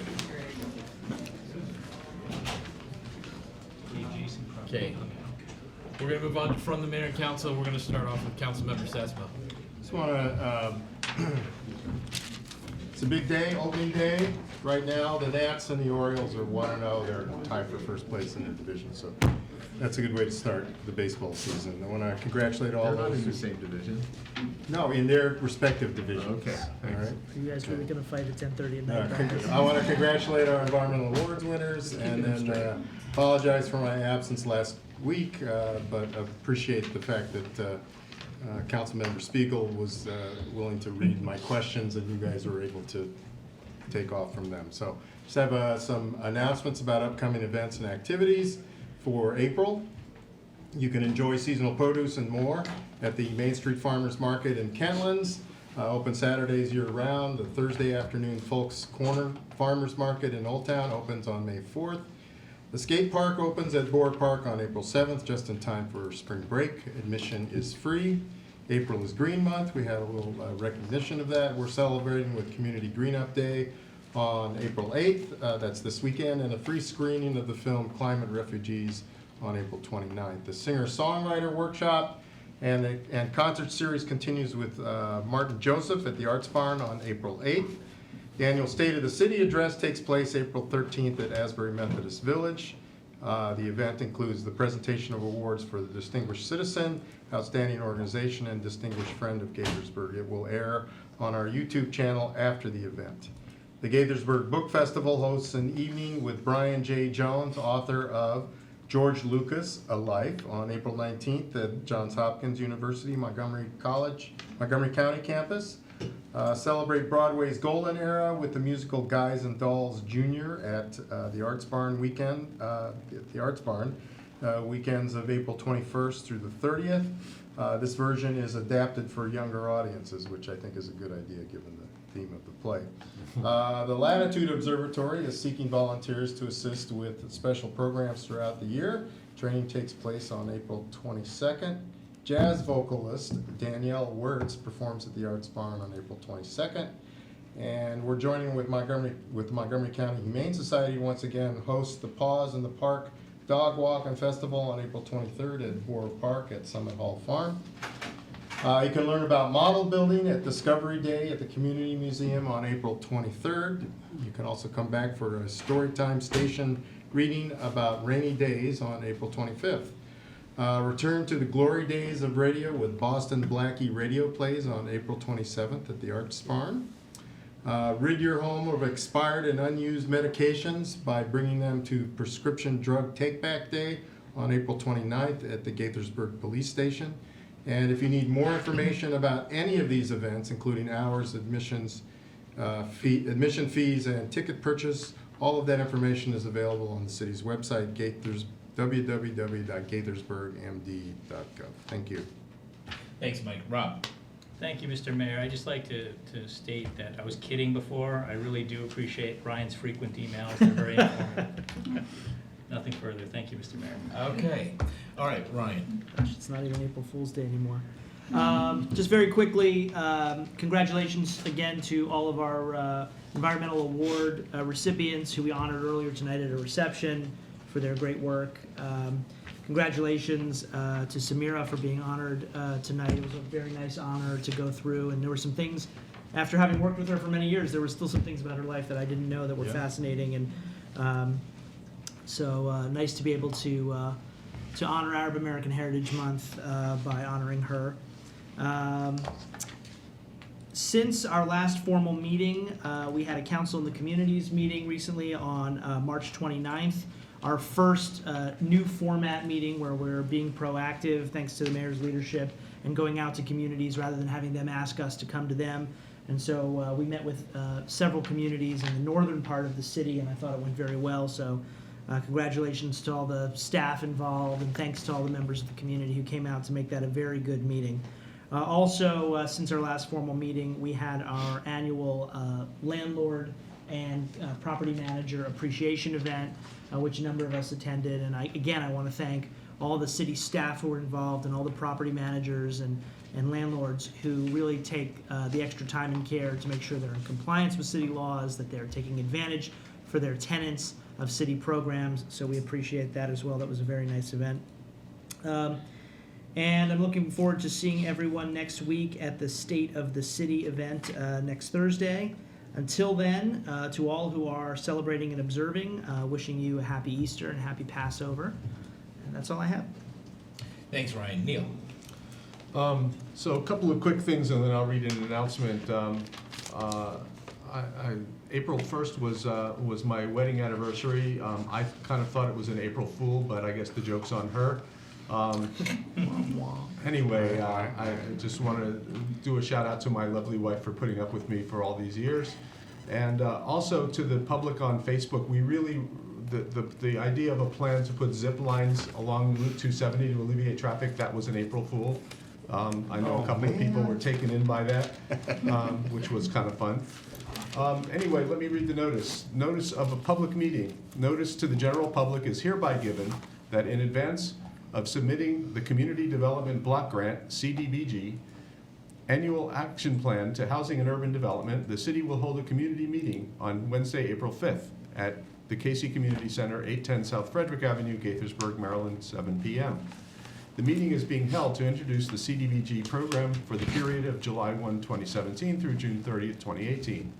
Staff will identify the expected level of funding in the upcoming year, describe the overall goals of the CDBG program, discuss types of projects eligible for funding, and accept all comments related to the program. A Spanish-speaking interpreter will be available, and upon request, sign language interpreters and other auxiliary aids. Please provide advance notice at least 3 business days prior to the meeting date. This facility meets the requirements for handicapped accessibility. For information on this and other matters connected to Community Development Block Grant funds, contact Louise Kaufman at louise.kaufman@gaithersburgmd.gov or by telephone at 240-805-1022. Thank you, Mr. Mayor. Thank you, Neil. Yvette? Thank you, Mr. Mayor. I just want to say for the record, the Philadelphia Phillies won today, too. Yeah. Okay. I guess they're tied for first, too. I just want to express the sentiments of my colleagues, of all the awardees, all the places that we've been recently. It's been great to get out in the community, so we appreciate everybody. Boards, commissions, and committee vacancies. The mayor and city council are seeking members to serve on a number of city boards, commissions, and committees. Joining is a way to get involved and help your community. The following have vacancies: the Animal Control Board, 1 alternate public at large, and 1 alternate representative of the Montgomery County Veterinarian Medical Association, or someone who has had training and or experience in the proper training or care of animals, open until filled. The Board of Appeals, 1 alternate, which is open until filled. Board of Supervisors of Elections, 1 alternate, open until filled. The Community Advisory, the Education Enrichment, the Environmental Affairs, Multicultural Affairs, the Police Advisory, the Senior Advisory, and the Transportation Committees. If you're interested in serving on any of the above, please send a letter of interest and a resume to Mayor and City Council, 31 South Summit Avenue, Gaithersburg, Maryland, 20877, or via email to cityhall@gaithersburgmd.gov. For more information and official announcements, please visit the city's website at www.gaithersburgmd.gov or contact the city manager's office at 301-258-6310. Thank you. Thank you all. I want to stand with all of the good comments about our award winners and our staff, and also thank staff further for their work on our Council of the Communities, for our Young Artists Awards concert, and for everything else that they've done. It's late. My mind's blanking. Just one quick note that I will be serving as a guest judge at the Montgomery Coalition for Adult English Literacy's Grown Up Spelling Bee on Wednesday. Seems like it's a great event. So hopefully people should support it. And with that, I'm going to move on to from the city. Oh, let me just note that next week we will not have a work session due to Passover, I believe. And then the next regular session of the Mayor and Council will be 2 weeks from now, Monday, April 17th, right here at City Hall. Okay. Thank you, Mayor. Real quick, thank you, Ryan, for mentioning the Council of Communities. It was nice trying out that new format. But I would also pass along some thanks to Councilmember Monroe, who took the time to write a lengthy list of improvements that could be made. Some of which made us think, why aren't we just doing these already? But we met on them today, and we think we can institute a good number of them. And on behalf of the staff at that table, we thank you for taking the time to send your suggestions along. A lot of them relate to increasing attendance and making attendance a little easier for younger families to attend and participate in those meetings. So we really appreciated that. Kudos to the Finance Department on the announcement you saw today about the distinguished budget presentation, which is different from excellence in financial reporting. It's actually quite a bit harder to get. We've been getting the the other award that I mentioned for about 40 years, but this one just for the last 10 or 12. And it's a lot of work, and it's nice to be recognized. Regarding the resolution that you'll see about the Park Plaza, I mentioned during the work sessions on the CIP, we'll bring to you our suggestions for realigning 79.5, the Old Town. Probably that streetscape will be deferred, a number of years until a large development comes along to kind of match it. And then finally, I have been having some discussions with the new city manager of Rockville about joint training and events. I had the idea to kind of invite/challenge them to participate in our snow rodeo, which challenge has been accepted as of this morning. It's on. So it adds a little level of complexity to that event. What's the bet? There's no bet, and The bet we've is going to agreed. be that section of 355. Can we challenge the county? I think we would that one. Well, I mean, as you know, there's two aspects to snow blowing. There's just effort, which we put huge amounts of effort into our snow removal efforts, but precision is another thing. The snow rodeo is actually about precision. So both sides seem to be pretty excited about bringing their best, and it should add a level of interest to that event. So Good. see you in October for Rockville. And that is it. Okay, we'll move on to economic development with Tom Lonergan. Thank you, Mayor, for having me back. I had a pretty lengthy report. If you don't mind, I'll abbreviate it. We don't mind. Good. I'll just say that next Monday, Sharon and I will be representing the city at an advanced manufacturing event hosted by NIST on the NIST campus. Day is going to feature panels on topics such as what NIST is doing specifically to advance advanced manufacturing and how ideas can be advanced through collaboration with colleagues. In the afternoon, there's going to be an all-afternoon-long networking event where representatives from Montgomery County Economic Development and ourselves will be there to meet with anyone who has interest in learning more about what the public sector can do to help them with their individual ideas. So we look forward to that. I'll save the rest of it for another night. And I think I'm up here for the next thing. Okay, well then, The next item. let's go on to the next one. It's a resolution, I believe, is it not? Yes, we're ordinances, resolutions, regulations. This is a resolution authorizing the city manager to enter into a contract for construction services on the Old Town Park Plaza. Well, as we covered in the PowerPoint earlier, a request for bids for construction of the plaza was advertised on eMaryland Marketplace and on the city's procurement webpage on February 16th of this year. 8 bids were received and opened on March 10th.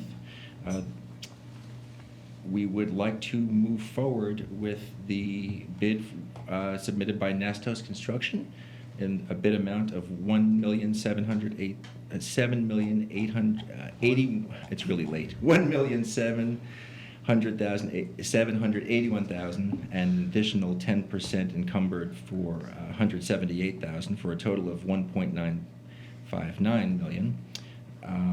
Funding is available in the capital improvement budget, which Tony referenced earlier, and we're seeking your support for this resolution.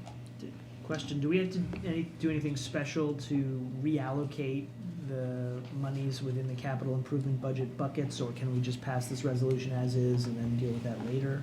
How does that work in terms of funds that are already available for this? The CIP is one fund. Okay. So we definitely can. We will change the narrative, though, between the draft budget and the final budget. Okay, thank you. With that, I'll move the resolution. I'll second. All those in favor, please say aye. Aye. Any opposed?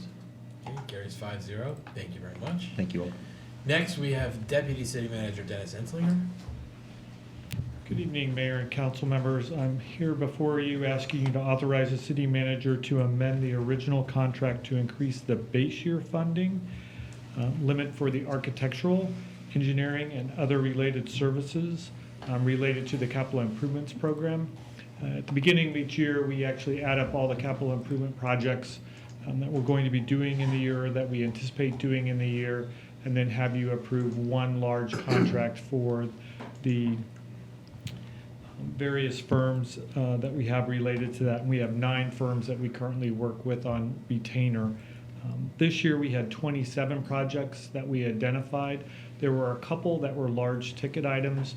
Those items were the CPSC park design in terms of the final portion of that, and then Quince Orchard Park also is on that list. And then we had one additional facility that we needed to do a study in terms of its structural analysis, and that's the Kellerman House, which we recently acquired through the life estate of the previous owner. So what I'm asking you tonight is to actually amend the original lump sum contract that we approved at the beginning of the fiscal year, a pretty large amount, mainly for those two main projects, the CPSC and Quince Orchard Park. The amount we're asking for the amendment is not to exceed $1,011,000 in addition to what's already been approved. I'd be happy to answer any other questions. That's in addition to the 1.1 million? It is. Okay. Questions, comments? Well, these are things we have to do. Yeah, it's a pretty significant increase, They though. are. That is, I mean, it's double what we estimated, but. We didn't include the other two projects, the main two projects, in the list we gave to you at the beginning of the year because we were unknown as the actual cost and didn't want to just guess. And we had enough time that we could actually get some good estimates. And they otherwise would have been covered. They would have been covered separately otherwise. The only anyway. one that's really new is the Kellerman House, which was is really a just- pretty small amount. So really what we're doing is sort of we're just sort of moving the approximate $1 million for the CPSC and Quince Orchard Park projects into this master contract, plus the $21,000 for the Kellerman House. Yes. Is that accurate to say? Yes, in Okay. terms of the other 27 projects, we, give or take, some are under, some are over. We're in line with what we are actually supposed to spend previously. You want to? Yeah. Money from the Park Plaza. Wait, what? He's joking. It's late. With that, I mean, I'll move it. I'll second. All those in favor, please say aye. Aye. Any opposed? Okay, carries 5-0. Next, Frank Johnson, Assistant City Attorney. Good evening. I don't know about least, but certainly I believe I am last this evening. So I'm here before you for what is a reintroduction. These are an ordinance to amend section 19-4 of the city code entitled Riding or Driving Bicycles, Vehicles, etc. on the streets. The code section now, and I'll just give a very, very brief introduction of what we're here to begin with. To talk about. The code section now prohibits riding a bicycle or motorcycle on city sidewalks at all. The proposal, which was brought up earlier this year, would provide a limited allowance for bicycles, electric bicycles, and what are known as personal assistive mobility devices, essentially for handicapped persons, and related vehicles, and subject to prohibition by signs and with some specific pedestrian protections such as ensuring they have the right of way, etc., while prohibiting motorized vehicles, etc. Part of that's based on state law, part of it based on county law, and just comments from the Transportation Committee as well as from staff. There were a couple of changes when it came up for a public hearing, and there were some suggested changes to focus a bit on a new subsection giving the city manager the authority to include prohibitions of certain non-motorized vehicles. These would include small wheeled devices such as skateboards and scooters, small bicycles and tricycles, and devices that are pushed or pulled for children. This was an additional section that's now in subsection D.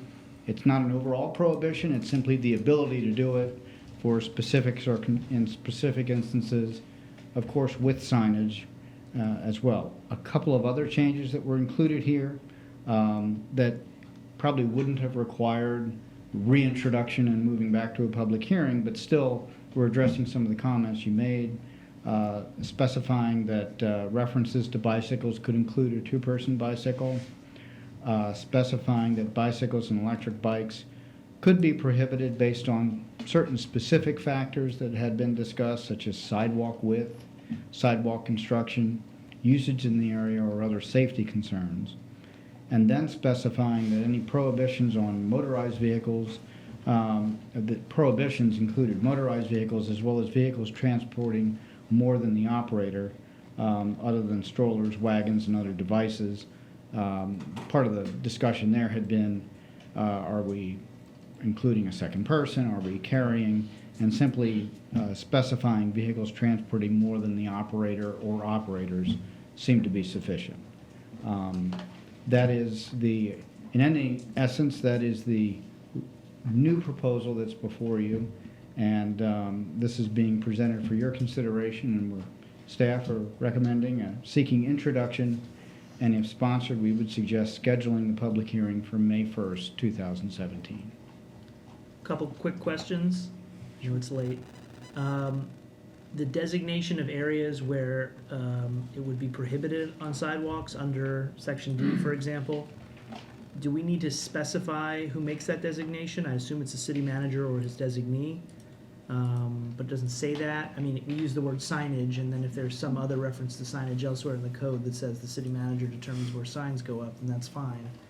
I think what we had discussed at the public hearing is that we would probably do that by traffic order, which is how we do other designations of signage. Okay, that's fine. And then also in D, there's a reference to other factors without really spelling them out. That's kind of open-ended.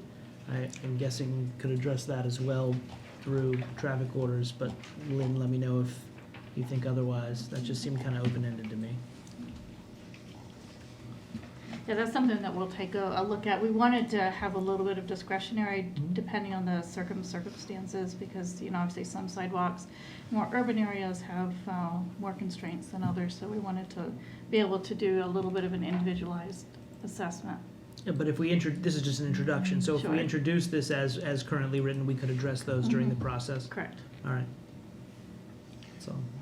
In terms of the number of people, I'm sorry to pick nits here, but I think No, I that's okay. found a case that won't fit. So I see in the bicycle language where you've added a vehicle ridden by one or two persons. Has that been added elsewhere as well in terms of covering more than one person? Like, for example, what about an electric bicycle that has two people on it? It was not added for electric bicycles. That rules out my electric bicycle because I added a seat on the back that my little boy likes to ride on with me. Okay. So I think any bicycle. I mean, I admit this is reviewed by staff. I'm not necessarily the expert, so. I understand, and I'm just saying that I don't want to be illegally riding on the sidewalk any more than I already am. Certainly. Going forward. Can we add that then as we introduce it Yep. as an amendment? That can certainly be changed. And if there's another addition, but that specifically was not added, so we would want to make sure to do that. So I think this addresses some of the things we thought were missing and anticipates other issues, which was the whole reason for why the fact that they were missing was a concern. Used to pull a child? So I'll move to introduce. My hand. Well, should we seek to amend or to Well, introduce with the amendment? amendment as suggested about electric bikes. For electric Yeah. bicycles. For electric bikes and multiple, I guess, riders of an electric bike. We just have to add one or two. One or two. Yeah, go from Okay. one to one or two. Could I just, and so, quick point before Mike introduces it is the exact situation that Neil is talking about where, at least in the definition section, it defines by one or two persons, but then you go to the exclusion section in D, I'm sorry, in C, and it talks about it in terms of operators. And so I'm not sure that, Neil's son's riding on the back of the bike is an operator of the bike, he's more of a passenger of the bike. So I'm wondering if there's a way to play with that so that you are contemplating the authorized persons on the vehicle that are not operating the vehicle itself. I think you can make It says more persons than the operator. I think you can make the argument that the last clause Yeah. and other devices which are pushed or pulled to transport children Yeah. also includes Neil's bike. I mean, you could, yeah, I mean, I was looking at that language, it's not clear to me, What if I kind of my read it wife the other arrives? way. What if my wife is on the passenger seat? How about putting, Why instead are of we pushing. concerned about the number of people on Well, the vehicle? no, I want to make sure that we're not excluding your son from being able to ride on your bike. So I would suggest in C, instead of putting pushed or pulled, because a bike isn't pushed or pulled, perhaps putting the word operated to transport children would contemplate Neil riding on his bike, operating it as the operator, but he's operating it and he's transporting his child. If that makes sense. I just think the exclusion in C would rule out anyone other than the operators, and the exception that Ryan points to, you know, a bike isn't necessarily pushed or pulled if you're riding it. So I think operated actually would clarify that enough to allow for the situation of a passenger on a bicycle who's not operating and the person's not pushing or pulling the bike next to the person in the little seat. Any vehicle transporting.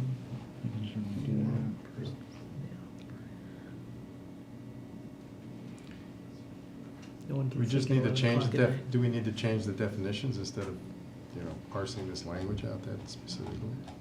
Would that be another way to do this? Yeah, I mean, a vehicle ridden by, I mean, you put it in one place, it's incorporated into I'm not clear on why the number of people on the vehicle is an issue. well, because the way it reads right now. No, I know how it reads. I'm not sure why we're even crafting Yeah. language that says we care how many people are on it. How about a vehicle operated for its intended use or something like that? That would allow you to ride a single, a tandem, and it would prevent the guys riding on the spokes on the front of the bike or the back of the bike, because that's not an intended use of a bicycle. Or, well, yeah.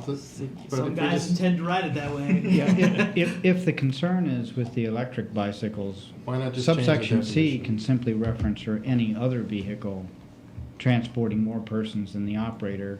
That way it's taking it out of the definitions, and then if in the definitions, we simply specify By one or electric more. bicycles which could have either an operator or a passenger, because that's more specific, that should flow by Yeah. adding the word other without having to get into the details. I think so. I think it would. There was some, apparently when this is partly based on what was originally here, and there was some initial concern with apparently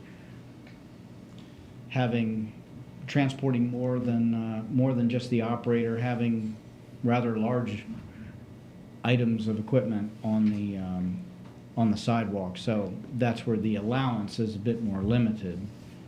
But again, if we specify what's allowed, say, for electric bicycles as we do for bicycles. Well, so right now, Then by this the would work. bicycle, the definition for bicycle is a vehicle ridden by one or Right. two persons. Mhm. Why not just use the same thing for electric bicycle? A vehicle ridden by one or two persons. So that that changes that. Let me that suggest. alters the definition so that we can Yeah. at least introduce it and we can. What about a vehicle ridden by any person with the parentheses S, or if our code applies to singular or plural? And then C is the prohibitory language. Okay, So- listen. Let me suggest. I think Lynn and Frank understand how we're tying ourselves in knots here. Let's defer this. Let's defer it. You guys can work on the language. You understand what we're trying to get at, and we'll come I mean, back and introduce it at the seems next simple. meeting. It seems a simple fix. It that we does can seem do simple, in but a- it apparently is not simple. Every time you add something, it So Frank, you understand the issues, right? Yes. We're good. Okay. All right. So Okay, we're going to. I withdraw my motion to introduce. Thank you. Okay. So next we have from the city attorney. Just very, very briefly, I wanted to let you know that HEPCO has filed yet another rate increase. They're seeking $68 million in rates, which would result in an estimated $7.37 per month increase for every residential property. Interesting, their increase does include a reduction in one of the LED rates, I think in response to the complaints that Gaithersburg has made through the years. However, it doesn't include a reduction to all of the rates. So we have, staff is working on an analysis to see if that will actually make LED lighting cost effective. Otherwise, the proposed increase increases street light rates over 10% across the board.